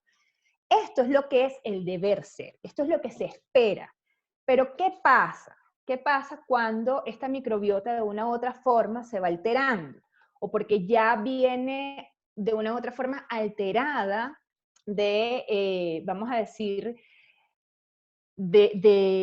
genéticamente, porque mamá también tiene una microbiota alterada. Entonces, hay muchos factores que pueden influir en la microbiota, Adriana los explicaba. O sea, la alimentación, que es uno de los temas que estamos tocando hoy en día, por muy buena microbiota que tengamos, si nosotros nos exponemos a una alimentación inorgánica, una alimentación de procesado, a una alimentación que de una u otra forma vaya cambiando o vaya modelando vamos a decir, esa barrera epitelial, sí o sí va a influir en la calidad de la microbiota. Los factores genéticos, porque como les estábamos explicando al principio, lo que yo heredo a nivel de microorganismos depende de cómo también mi mamá tiene de una u otra forma la microbiota. Está sana, no está sana, y esto es importante porque fíjense, en mi caso, yo ya venía con estos antecedentes de alergias, que después nos dimos cuenta que eran alergias e intolerancias, y con muchos antecedentes previos de gastritis y de cosas que además sin ningún problema, porque no era que me salía Helicobacter ni nada por el estilo. Ahora, hay otro que es lo que se está hablando mucho ahorita de la incidencia de la epigenética, que la epigenética es un poco, o sea, porque los genes están ahí y cómo incide, vamos a decir, aspectos externos en la forma en cómo esos genes se expresan. Eso es lo que se considera epigenética. O sea, lo que decía Adriana, no es lo mismo tener un balance, ¿de acuerdo?, entre lo que es la función del sistema simpático y parasimpático, a cuando nosotros estamos constantemente activando el parasimpático de una u otra forma. Eso es un factor epigenético que está influenciando en la manera en que se expresan los genes. Entonces, al haber cambios en la expresión genética, también vamos a obtener cambios en muchos aspectos, tanto funcionales como estructurales. Y finalmente también los virus y las bacterias, aunque ustedes no lo crean, influyen de manera significativa en la calidad de la microbiota. Entonces, cuando nosotros observamos esto, en términos de microbiota, tú dices, bueno, chévere, esto es lo que pasa en el intestino y ya, y uno se imagina que eso es un país aparte. Pero resulta que no es un país aparte, resulta que ese país está comunicado con el resto del mundo, y el resto del mundo es nuestro cuerpo, es nuestro cerebro, es nuestro sistema inmunológico, es toda esa parte metabólica incluso, y de una u otra forma, dos grandes proyectos empiezan a estudiar a nivel mundial lo que es esa comunicación entre el eje intestino-cerebro. Y esto ayuda a explicar cómo la microbiota de una u otra forma modula sistema inmunológico, sistema gastrointestinal y sistema nervioso central. Entonces, ahí es cuando uno dice, yo como terapeuta ocupacional estoy viendo esto, pero ¿y cómo se relaciona? O sea, ¿cómo puedo yo relacionar esto? Y era lo que decía Adriana. Efectivamente, cuando Adriana me pasó ese video que les puso Adri, a ver, que yo lo recomiendo, de verdad que lo vean, fue como que dije, ay, sí, no, tienen razón, esto es así.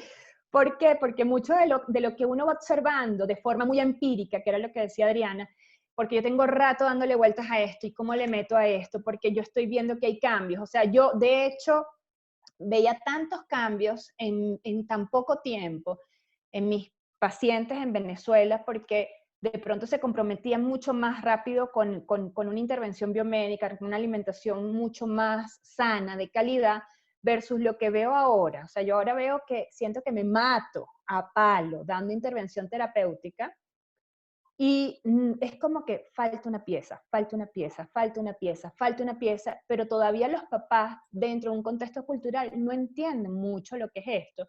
Entonces ahí es cuando yo empiezo realmente a apreciar que, como en algún momento dijo Adriana hace muchos años, y yo eso se lo compré, la terapia es reingeniería externa del cerebro, pero ¿cómo hacemos para que a nivel interno esa reingeniería que yo estoy o sea, aportando desde afuera realmente sea efectiva. O sea, tiene que haber una mejora en los procesos bioquímicos a nivel neurológico para que las dos cosas calen y trabajen en conjunto para que el paciente mejore. Entonces, esto fue fabuloso porque aquí nos explican un poco de cómo definitivamente hay sistemas que son más sensibles o más susceptibles, como algunas cosas que pasan a nivel de microbiota, vamos a decir, violan lo que es la barrera hematoencefálica y entran de una u otra forma a hacer modificaciones, no solamente a nivel de función, sino de estructuras a nivel neurológico. Y la expresión de esto es comportamiento, y no solamente hablamos de comportamiento a nivel de conducta, sino comportamiento motor, comportamiento sensorial, o sea, cantidad de factores que van interfiriendo de esa forma, ¿no? Entonces, es algo, como les decíamos Adriana y yo, esto es un documental que sí o sí hay que verlo, o sea, no pueden dejar de verlo para que entiendan un poco mejor esto. ¿Qué pasa? ¿En nuestro intestino es un segundo cerebro? Pues sí, porque la población microbiana del intestino va a producir y a liberar diversas sustancias químicas que actúan a nivel del cerebro. Neurotransmisores, importantísimo. El triptofano, que es algo que hoy en día se sabe que es potencial para que haya una adecuada comunicación intercelular. Ácidos grasos, o sea, necesarios porque nuestro sistema es graso, nuestro sistema nervioso es grasa pura, pero grasa de buena calidad, no grasa de papa frita, no, o sea, grasas de buena calidad. Y hay otra cantidad, o sea, que si me pongo aquí a nombrar cualquier cantidad de sustancias que son indispensables para que los procesos bioquímicos a nivel neurológico se den de forma adecuada, con calidad. Entonces, esta información me la pasó a mí, primero yo tengo que decir, me la pasó un pediatra que está muy vinculado con la parte de biomedicina, que es el doctor Andrés Marcano, pero a su vez él me dijo que esta información la coloca el doctor Brian Jetson, que es un médico, pero es padre de un niño con autismo, y esta información está en un libro que se llama Changing the Course of Autism, o sea, cambiando el curso del autismo. Un poco lo que nosotros hablamos de cómo se relacionan estos cuatro sistemas potencialmente, ¿no? Entonces, tenemos la parte digestiva, que es de lo que estábamos hablando ahorita. Cuando hay una disbiosis intestinal, es una forma como de desbalance entre lo que son los microorganismos buenos y los malos, que siguen estando ahí. Era lo que yo le decía a Ivana, si comes mucha azúcar, los animales que se van a alimentar son los malos, no son los buenos. Y de una u otra forma esto va generando un desbalance, y si no es solamente el azúcar, vamos a suponer que es que todo el día el niño lo que come es pasta, panes, galletas, pero o sea, no hay consumo de frutas, no hay consumo de verduras, no hay consumo de vegetales, que además aportan una cantidad de nutrientes, de micronutrientes. Entonces, esta disbiosis intestinal va a traer como consecuencia una cantidad de alteraciones importantísimas. Mala absorción de nutrientes, ya, que a su vez va a generar a nivel metabólico problemas en transulfuración, en metilación. Ahí, como ven, todo se va relacionando. Entonces, es muy inocente pensar que nosotros, como terapeutas ocupacionales, estamos haciendo una intervención basándonos en el sistema neurológico, en la intervención de un proceso neurológico, sin que nada de lo que está alrededor esté impactando. O sea, sería demasiado inocente pensar en esto. Y esta es la forma, y cuando ustedes observan a sus pacientes de una u otra forma, ustedes se dan cuenta que sus pacientes son niños con infecciones recurrentes, puede ser de oído, de garganta, de nariz, sistema inmunológico. O niños que ustedes lo ven, todos flaquitos, con un tono disminuido, pero tienen panza. Y eso lo estábamos conversando porque ahorita hay unos estudios interesantísimos de cómo las disfunciones mitocondriales impactan en aspectos del tono muscular. Y tan fácil que es salir de ellas con una adecuada suplementación. Entonces, toda esta parte, de una u otra forma, las alergias alimentarias, porque muchas veces uno le dice a los papás, ¿será que el gordo es alérgico? No, él toma leche, leche, leche, y los mocos, y los mocos, y los mocos, y los mocos, y no sé qué. Y bueno, Adriana está en Tomatis, y los mocos impactan en el oído medio, y el oído medio a su vez impacta en el sistema vestibular, y esto genera discrepancias a nivel de lo que es el procesamiento auditivo, de cómo regula el estímulo auditivo. Entonces, no podemos ser ingenuos como terapeutas ocupacionales, no podemos pensar que el cerebro es aparte de todo esto, porque el cerebro tiene que funcionar de una u otra forma y depende de las funciones de otros sistemas. Pepe decía, ¿te acuerdas, Adri? Que somos un sistema producto de varios subsistemas. ¿Tú te acuerdas de eso? Siempre nos lo decía. Entonces, hay que echar un ojo a esto y, bueno, obviamente, Adriana y a mí nos llama, nos apasiona esta parte, y a los mejor a los que no, pero de una u otra forma tenemos como terapeutas ocupacionales que ser un poco, primero, más indagadores cuando nos llega esa familia inicialmente, ¿ok? Y preguntar un poco cómo es esto. Hay trastornos del sueño, este niño es así, este niño es asado, cómo come, qué tipo de alimentación, porque si es una alimentación selectiva, que esto pasa mucho, por ejemplo, en el autismo, que lo que consumen son harinas, azúcares, ¿cómo creen ustedes que va a estar toda esta parte? ¿Cómo se van a dar adecuados procesos? ¿Cómo se van a dar adecuados transmisión entre... No sé, es que es imposible, es imposible.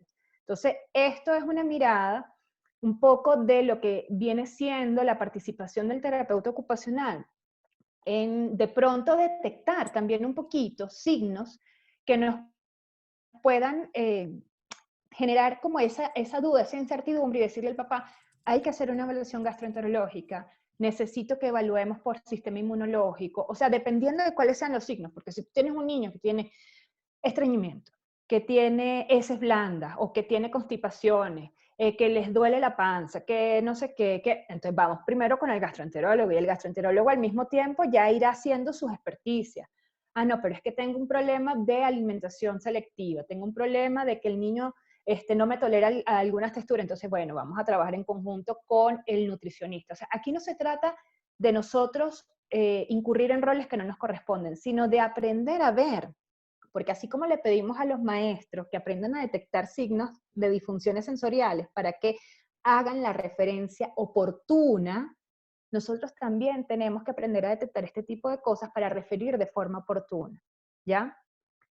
Yo cuando hice el diplomado en cuidados intensivos neonatales, presenté este casito clínico que justamente me estaba llegando en ese momento, lo presentamos con Yotze, que fue mi compañera de caso. Este casito venía de una mamá súper joven, ¿no? Quien me lo refiere a mí es la abuela, que es psicólogo, y que veía una cantidad de comportamientos súper atípicos relacionados probablemente con un autismo. Para el momento en que el niño entra con nosotros no tenía diagnóstico. Cuando empiezo a hacer la historia, porque yo empiezo con la historia de mamá, veo que mami había tenido una tuberculosis, vamos a decir, a una edad bastante joven, ya había tenido antes de este nacimiento una pérdida que había sido inducida además con medicación, le había dado Zika en las primeras semanas de gestación, había depresión prenatal y postnatal también la hubo, y por ende automedicación de la fluoxetina sin prescripción facultativa. Mamá había tenido varios episodios de disminución de hemoglobina, de parasitosis intestinal, y tú dices, ¿y qué pasaba con este bebé? Este bebé en este momento tenía 17 meses y a pesar de que había sido parto normal, sin ningún tipo de complicaciones, de que había tenido un peso y una talla adecuada al nacer, había tenido solo lactancia materna hasta el 4.º mes porque mamá estuvo en depresión postparto y no pudo seguir. Pero, ¿qué pasa? Empieza a haber alteraciones en el desarrollo motor, grueso y fino. Era un niño pues que no se movía, o sea, simplemente. Y entonces, claro, al no explorar, al no tener experiencias de movimiento, ¿cómo iba a arrancar? Tenía un repertorio de conductas sensoriales muy atípico. Había retrasos en las habilidades de comunicación y lenguaje bastante importantes. Había retrasos en las habilidades sociales y de juego. Y claro, nosotros empezamos, cuando hicimos el estudio de caso clínico, empezamos a poner, hicimos el MCHAT, salía en alto riesgo de autismo, pasamos el perfil sensorial de Winnie Dom y estaba alterado todo lo que era sistema vestibular, hace una hiperrespuesta, sistema táctil hace una hiperrespuesta, y habían otros sistemas como que respondían más hacia un registro deficiente. Entonces, solamente viendo estos dos parámetros, o sea, ¿cómo venía esta mamá? ¿Cómo estaría la calidad? O sea, esa era la pregunta, ¿cómo estaría la calidad de esta microbiota? A pesar de que fue parto natural, a pesar de que la colonización fue adecuada, a pesar de que todo esto y de que había lactancia materna por lo menos hasta el cuarto mes, ¿qué estaba pasando en ese sistema nervioso central? ¿Bajo qué? Y eso es lo que uno tiene que ver, o sea, ¿bajo qué parámetros se formó ese cerebrito? ¿Contando con qué? Porque fíjense los antecedentes maternos. Entonces, mucho también yo me imagino que de la mirada de esa biomedicina actual es ir un poco a preparar a las madres a ser madres antes de concebir, para ver de qué forma esto tiene un impacto más positivo en la formación neurológica de los niños. La reflexión, que yo creo que es la que en general Adriana y yo traemos hoy para ustedes es, entonces nosotros como terapeutas ocupacionales estamos observando comportamientos sensoriales que a lo mejor están mediados por una respuesta de nutrición. O sea, esa es la reflexión. Y si es así, ¿cómo cómo esto impacta o influye en la calidad, en la, ¿cómo se puede decir? La evolución de nuestro paciente dentro de nuestro proceso de intervención como terapeuta ocupacional. Y no solamente desde TO, cómo eso va a impactar en la evolución en terapia del lenguaje, en la evolución en psicopedagogía, en el área escolar, en todas las áreas de desempeño del niño. Entonces, un poco esa es la reflexión a la que nosotras pues hoy hacemos un llamado, ¿no? Para que volteemos a ver un poquito ahí. Además que solo para agregar, Mari, desde el razonamiento clínico que nosotros aprendemos a hacer en integración sensorial, después que nosotros armamos una hipótesis, después que estudiamos los síntomas, el impacto funcional, nosotros armamos una hipótesis. Bueno, es bajo proprioceptivo, es bajo táctil, yo qué sé, la hipótesis que nosotros nos armemos. Según el protocolo de razonamiento clínico, después de nosotros armar la hipótesis, nosotros tenemos que mirar, y eso está en los libros, y eso lo enseña muchísimo Erna Imperatore, que nosotros tenemos que buscar una respuesta alternativa al comportamiento del niño, que puede ser que nos tumbe nuestro problema sensorial. Por ejemplo, si el niño muestra miedo a las alturas, por ejemplo, entonces claro, nosotros decimos es hipersensible gravitacional, pero puede ser que el niño, ¿qué comportamiento alternativo puede estar explicando la respuesta? A lo mejor el niño tuvo una experiencia negativa montándose en una mesa y se cayó, yo qué sé qué historia, entonces le tomó miedo a todo lo que tiene que ver con movimiento. Y eso no es sensorial, eso son experiencias conductuales que modelaron el comportamiento del niño. Exactamente. Entonces, particularmente en problemas de modulación sensorial, porque es como donde más se confunde esto, después que nosotros tenemos nuestra hipótesis. Una segunda hipótesis que a mí siempre me tiene dando vueltas en la cabeza es el problema de modulación está exacerbado, porque no voy a ser tan valiente de decir que lo está ocasionando la alimentación, porque obviamente ya hay un problema anatómico y funcional en su cerebro. O sea, su cerebro tiene áreas más delgadas, alteraciones en la microglía, a nivel de la microarquitectura de las células de la sustancia blanca, Pero puede ser que el problema de modulación está siendo sumamente exacerbado por la alimentación. Eso no necesariamente tumba mi teoría de integración sensorial, pero definitivamente la está impactando. Ese es número uno. Y número dos, bueno, tengo 2 puntos más. Número dos, el pronóstico. Porque yo trabajo aquí en Estados Unidos, pero es igual en Venezuela, en Colombia, en Argentina, es en todos lados. Si yo tengo una familia, sobre todo con autismo, que está comprometida con su tratamiento de alimentación, que va a su pediatra, que va al nutricionista, que le está quitando el azúcar, que le está quitando, o sea, que está montado en la parte biomédica, ese niño definitivamente tiene mucho mejor pronóstico, porque es verdad que nos pasa, me pasa mucho, que hay familias que me dicen, no, yo le pregunté a mi pediatra y me dijo que eso es mentira, yo no voy a hacer eso, yo no puedo, es que en mi casa cocina mi mamá, es que mi abuela me va a matar, si tal. Ok, yo tengo que respetar perfecto, no puedo afectar la cultura de la familia, ok, sigamos trabajando, pero ya tú sabes que esto nos va a costar más tiempo y más trabajo. En Estados Unidos es un poco más triste porque aquí mis pacientes, niños menores de 3 años, desayunan Frutilupi con Kool-Aid azul. Kool-Aid azul, ¿ok? No toman agua, jugos de cajita, que eso no es jugo. Chicken nuggets, nuggets de bolsa, fritos, que eso no es ni siquiera es pollo. Es víscera, molidas con grasa, con plumas, con uñas, con hueso, con toda cosa. O sea, entonces me toca trabajar con familias que, ok, no, a lo mejor yo no transmití bien el mensaje o la familia simplemente dijo, ¿sabes qué? Esto no es conmigo, ok, pero entonces el pronóstico es mucho más complicado en estos niños y efectivamente vemos que avanza, retrocede, avanza, retrocede, avanza, se queda estancado, avanza y empezamos a entrar en una situación de agotamiento del terapeuta porque ya yo estoy haciendo todo lo que tengo que hacer con este niño, la familia está haciendo todo lo que tiene que hacer con este niño, pero llega un punto en que, Dios mío, ¿para cuándo? O sea, ¿cuándo vamos a empezar a ver mejorías Sí. sustanciales, importantes, pero sobre todo sostenidas?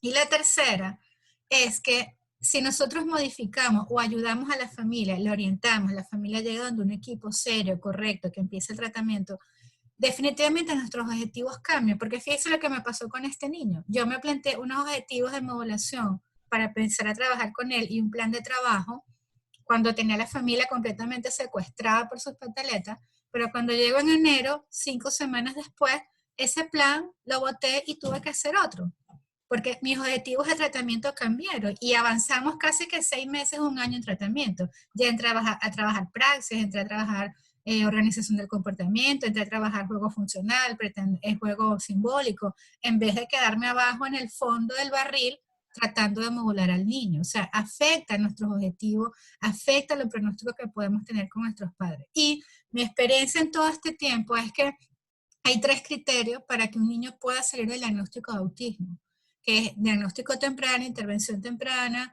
habilidades cognitivas más o menos conservadas y más o menos habilidades conservadas de lenguaje y motora. Pero yo personalmente le agrego intervención biomédica, porque cuando Yo nosotros también. miramos la historia de los niños, de hecho son las historias de niños de más éxito. La Es que son historia las de los historias exitosas, las totalmente. historias de los niños que lograron salir del espectro o que ya los síntomas no son tan severos ni tan intensos como para calificar dentro del diagnóstico, las historias casi siempre todas contienen cambios en la alimentación. Sí, hicieron todas las terapias, sí, hicieron todas las recomendaciones, pero también modificaron la alimentación. Entonces, es un factor protector para los niños que pueden salir del espectro, los que reúnen las condiciones, porque lamentablemente no todas las reúnen. Pero si se reúnen esas condiciones más la intervención biomédica, definitivamente el niño va a tener mucho mejor pronóstico de llegar al nivel más alto de funcionamiento en todas las actividades, en todas las áreas de desarrollo. Y el último punto, que no lo conté, es que sí, los TEO tenemos un rol en esto, porque el TEO tiene el rol de educar a la familia, siempre es el primer rol. Vamos a quitar el diagnóstico de autismo, vamos a pensar que estamos trabajando con población de niños diabéticos, por ejemplo. Nuestro primer rol es continuar la educación de la familia en hábitos de actividad física, en hábitos saludables de alimentación, en hábitos de hacer mejores elecciones en la alimentación, y eso lo trabajan los terapeutas aquí. O sea, el terapeuta ocupacional trabaja, uno de los objetivos es making choice, making better choice. O sea, entrenar a la persona obesa, al cliente con obesidad, entre tienes una ensalada enfrente y tienes unas papas, ¿cuál es la mejor elección? Porque eso hay que entrenarlo, hay que entrenarlo. El mensaje para las mamás, porque yo sé que esto genera mucho estrés, y porque Dios Sí. mío, yo sé qué va a comer mi hijo.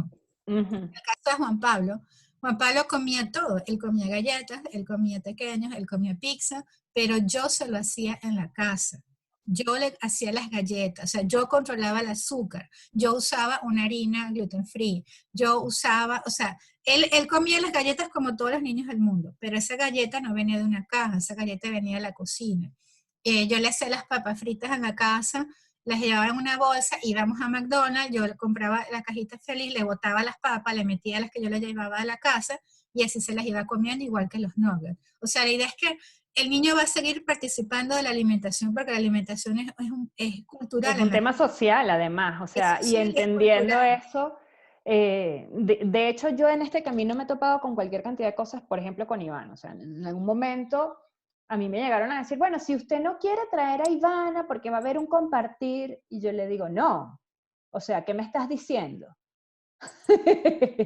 No, pues. O sea, no. Y ahí es cuando yo creo que el miedo de pronto de la familia, primero es enfrentarse a el resto de las otras personas, porque a mí me tocó, pues hasta que Ivana no le tuvieron que hacer una gastroscopia con 14 meses, mi suegra no le entró la locha de que Ivana tenía un problema de alergia e intolerancia, o sea, hasta que no la vio ahí sedada con la gastroscopia, ¿no?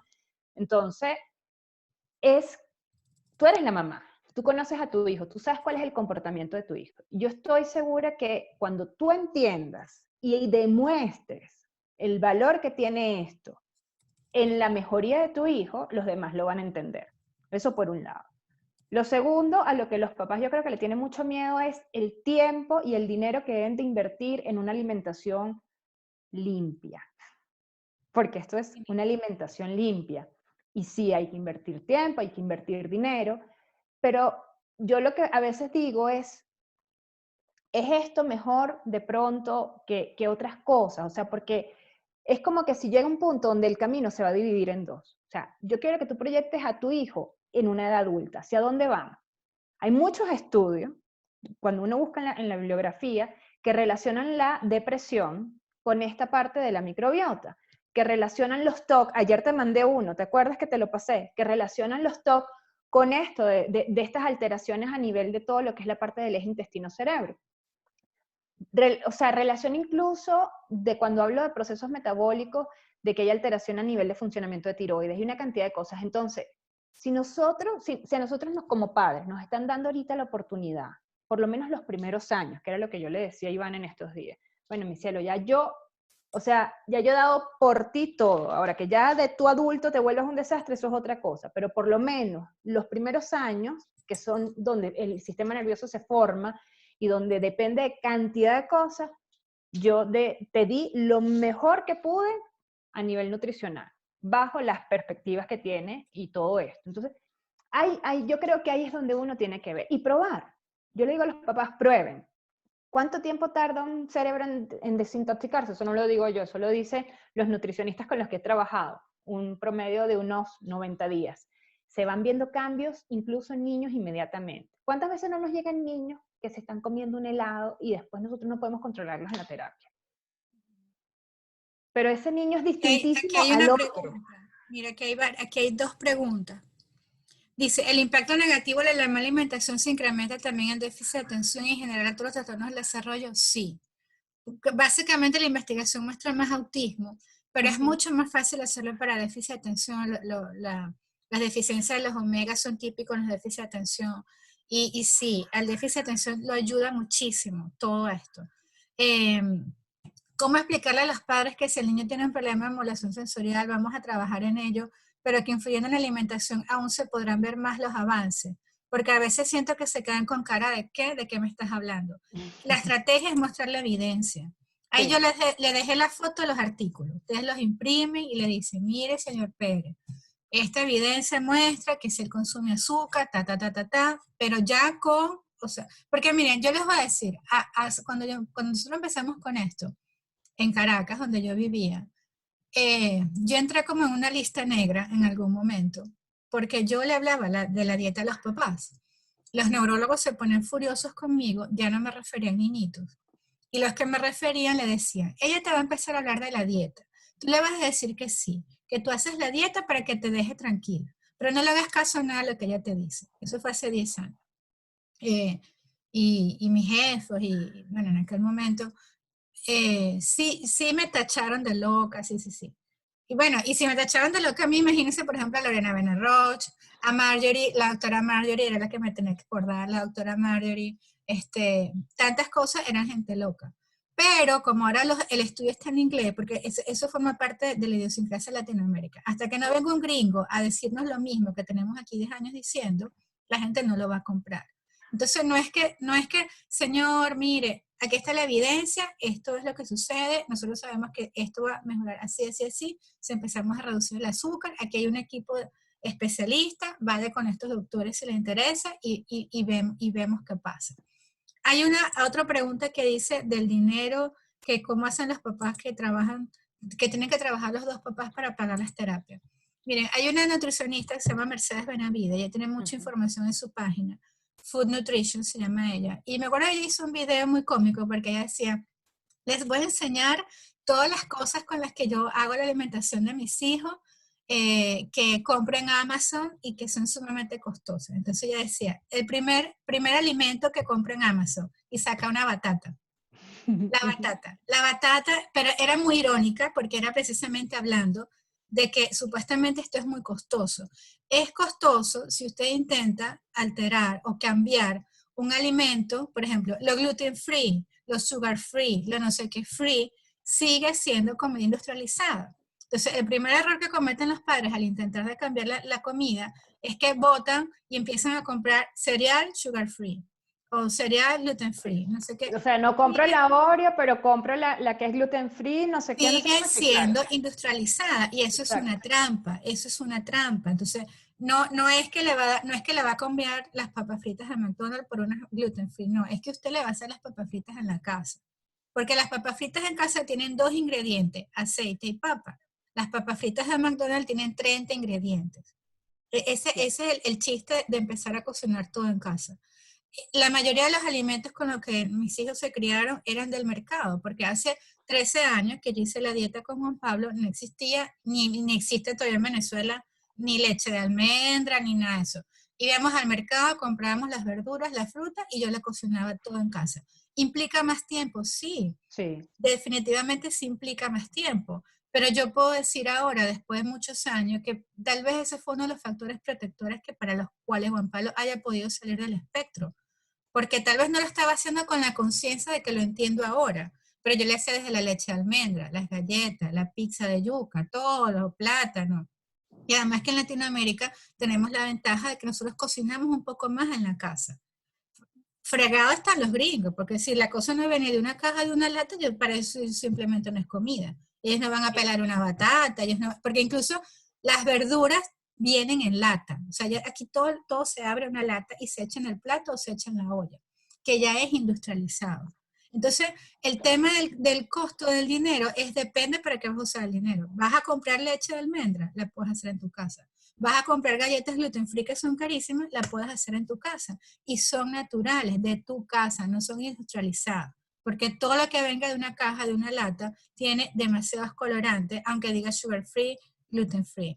Entonces realmente, y además la información ahora es más abundante que antes, porque hace 13, 14 años, no existe, ahora hay comunidades en internet, canales de YouTube de comida saludable para los niños, hay foros, hay Instagram, hay videos, o sea, ahora hay información por todos lados. Y es como decía la doctora Marjorie Sala, ya me acordé. La doctora Marjorie Sala, ella decía, hay que ponerse los pantalones, porque definitivamente con el tiempo yo les puedo decir que vale la pena. Se los digo como mamá que vale la pena. Y se lo digo como terapista. Yo no quiero trabajar modulación con un niño que desayuna Fruity y Kool-Aid. O sea, No. estoy perdiendo mi tiempo. El pobre papá está perdiendo el tiempo y estamos perdiendo el tiempo y el dinero y sobre todo el tiempo del niño. Yo no tengo ganas no quiero, porque yo sé que lo poco que ese niño se module, lo poco que ese niño se module, porque voy a salir despeinada y sudando de la terapia para que se module, eso no va a tener realmente un impacto madurativo en el niño. Eso no le va a durar ni 2 horas.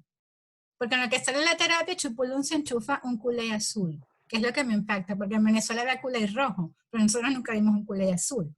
Aquí el culé es azul, o sea, el colorante más tóxico, imposible. Entonces, los TEOs sí tenemos un rol en esto. Esto puede ser una hipótesis alternativa a los problemas de modulación, que los exacerba potencialmente. O sea que sí lo tenemos que considerar. Y como madre, igual que Marisol, o sea, me tocó y me tocó, o sea, me tocó, pues yo me paraba a las 4 de la mañana a cocinarle toda la comida del día a Juan Pablo, de su comida. Él llevaba a la escuela su morral de sus pañales, su no sé qué, y su morral de la comida, porque hasta el agua se la mandaba de la casa. Igual yo. Un día me llamaron de la escuela que Juan Pablo había mordido a los niñitos y que Juan Pablo estaba hecho un demonio, literalmente. había mordido como a 3 niñitos, las mesas las había volteado, y cuando llegó Juan Pablo estaba montado en la reja de la ventana, o sea, lo estaban con cual mono arriba, ¿no? Endemoniado. Y lo primero que le dije fue a la maestra: ¿quién le dio leche? No, nosotros no le dimos leche. Le dieron leche a Juan Pablo. Le dieron leche. Entonces había una auxiliar nueva. Todos los niñitos le dieron una jarra de leche chocolatada. Él no podía. Y la muchacha le dio cosita porque, bueno, ay, pobrecito, es un poquito. Juan Pablo se tomó la leche con chocolate. Estaba Juan Pablo montado como un salvaje, porque era como que le bajara un espíritu. O sea, Juan Pablo le bajaba un demonio cuando él tomaba leche.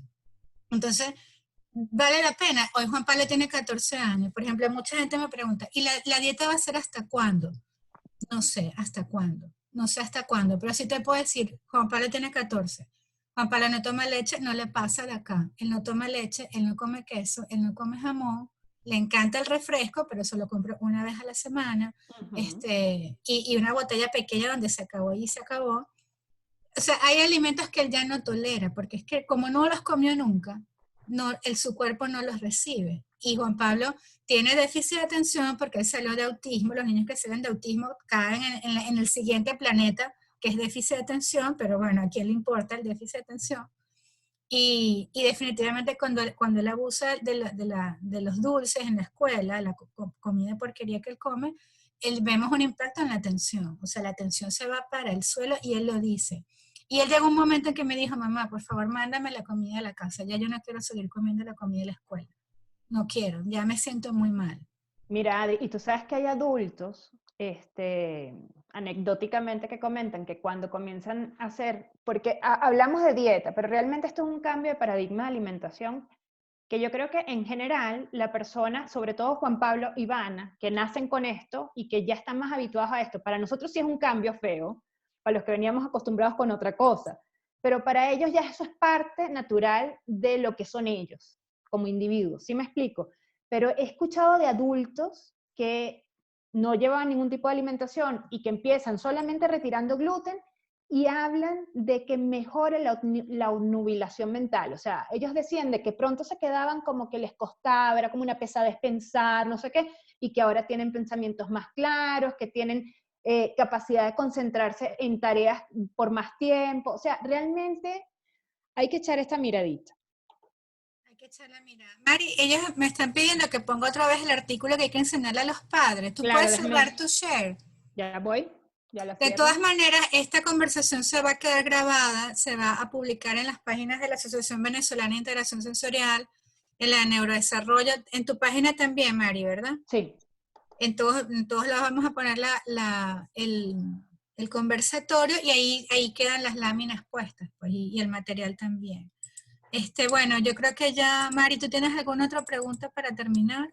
Mira, hay una pregunta que me estaban... Ay, ¿qué hice? Ah, no, eres tú. Ajá. Sobre lo de los trastornos de las disfunciones mitocondriales, esto lo vamos a conversar próximamente con Ahí tienen el artículo. Ay, ya, bueno, no, espera, no sé qué hice. con la gente de la unidad de inmunología en trastornos del espectro autista que están haciendo este tipo de investigación. Estén pendientes por las redes, no me quiero anticipar, pero es súper interesante.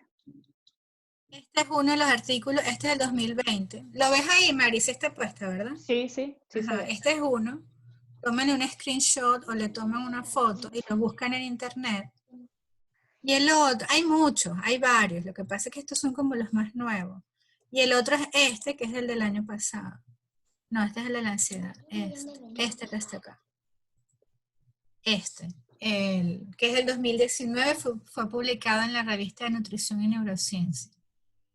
Esto es información que se maneja en otras disciplinas que a veces no necesariamente nos salpican a los terapistas ocupacionales. Por eso es que tenemos que abrir las ventanas y mirar por otro lado. Porque en terapia ocupacional no hay como algo realmente escrito relacionado a procesamiento sensorial. No todavía. Entonces, bueno, Mari, gracias por seguirme en mis locuras. No, a ti gracias también por complementar un poco todo esto. Este es el del documental que tienen que verlo, está en YouTube, está en español, está en inglés, ya va, que aquí hay una persona que levanta la mano y yo no sé qué hacer con eso. Aquí dice Jacinto Alvarado levantó la mano. Ajá. Jacinto Alvarado es el papá de un pacientito nuestro. ¿Y cómo hago con eso? ¿Dónde? ¿Qué? No Es que sé. tienen, ya va, No sé qué hacer con tienen eso. que de una u otra forma escribir las preguntas o las dudas que tengan es a través del chat, porque no les estamos dando ahorita palabra, porque se pueden usar Que no edulcorantes. sabemos. No, Eh, eh, edulcorante, no, no, no, no. En es lo lo absoluto. mismo, eso es Pero químico. esa pregunta se la van a hacer el nutricionista. Edulcorante no. Pero esa pregunta la va a responder el nutricionista. Exacto, exacto. Es que no sé cómo hacerlo de levantar la mano, o sea, no tengo idea de qué botón tocar. Pero bueno, Mari, gracias por estar con nosotros, No, gracias gente, nos tardamos un montón, pero bueno, gracias eh, a todos. yo creo que nosotros estamos en el momento con respecto al azúcar, a como estábamos en los años 40 con el tabaco, que incluso el tabaco era recomendado, que era saludable el cigarro. Y después de un tiempo digo, Dios mío, ¿qué estábamos haciendo? Estamos en el mismo proceso con el azúcar. Como Yo que también creo que por ahí vamos. en algún momento ven, sí, pero o sea, yo creo que en 10 años, en 20 años, la nueva generación va a decir, pero ¿qué estaban haciendo? Pero ustedes no se daban cuenta que estaban consumiendo mucho azúcar y realmente creo que estamos en ese punto. Y bueno, gracias a todos, seguimos trabajando en los conversatorios. El próximo conversatorio es de problemas de alimentación sensorial en problemas sensoriales de la alimentación, lo va a llevar Andreina Pavone y eso va a ser dentro de 2 semanas. Excelente. Gracias a todos, gracias Mari. A ti, Adri, gracias a todos y Ponemos bueno, el video pronto en las redes. ya lo subiremos, sí. Ujú. Bye. Bye, Mari. Bye.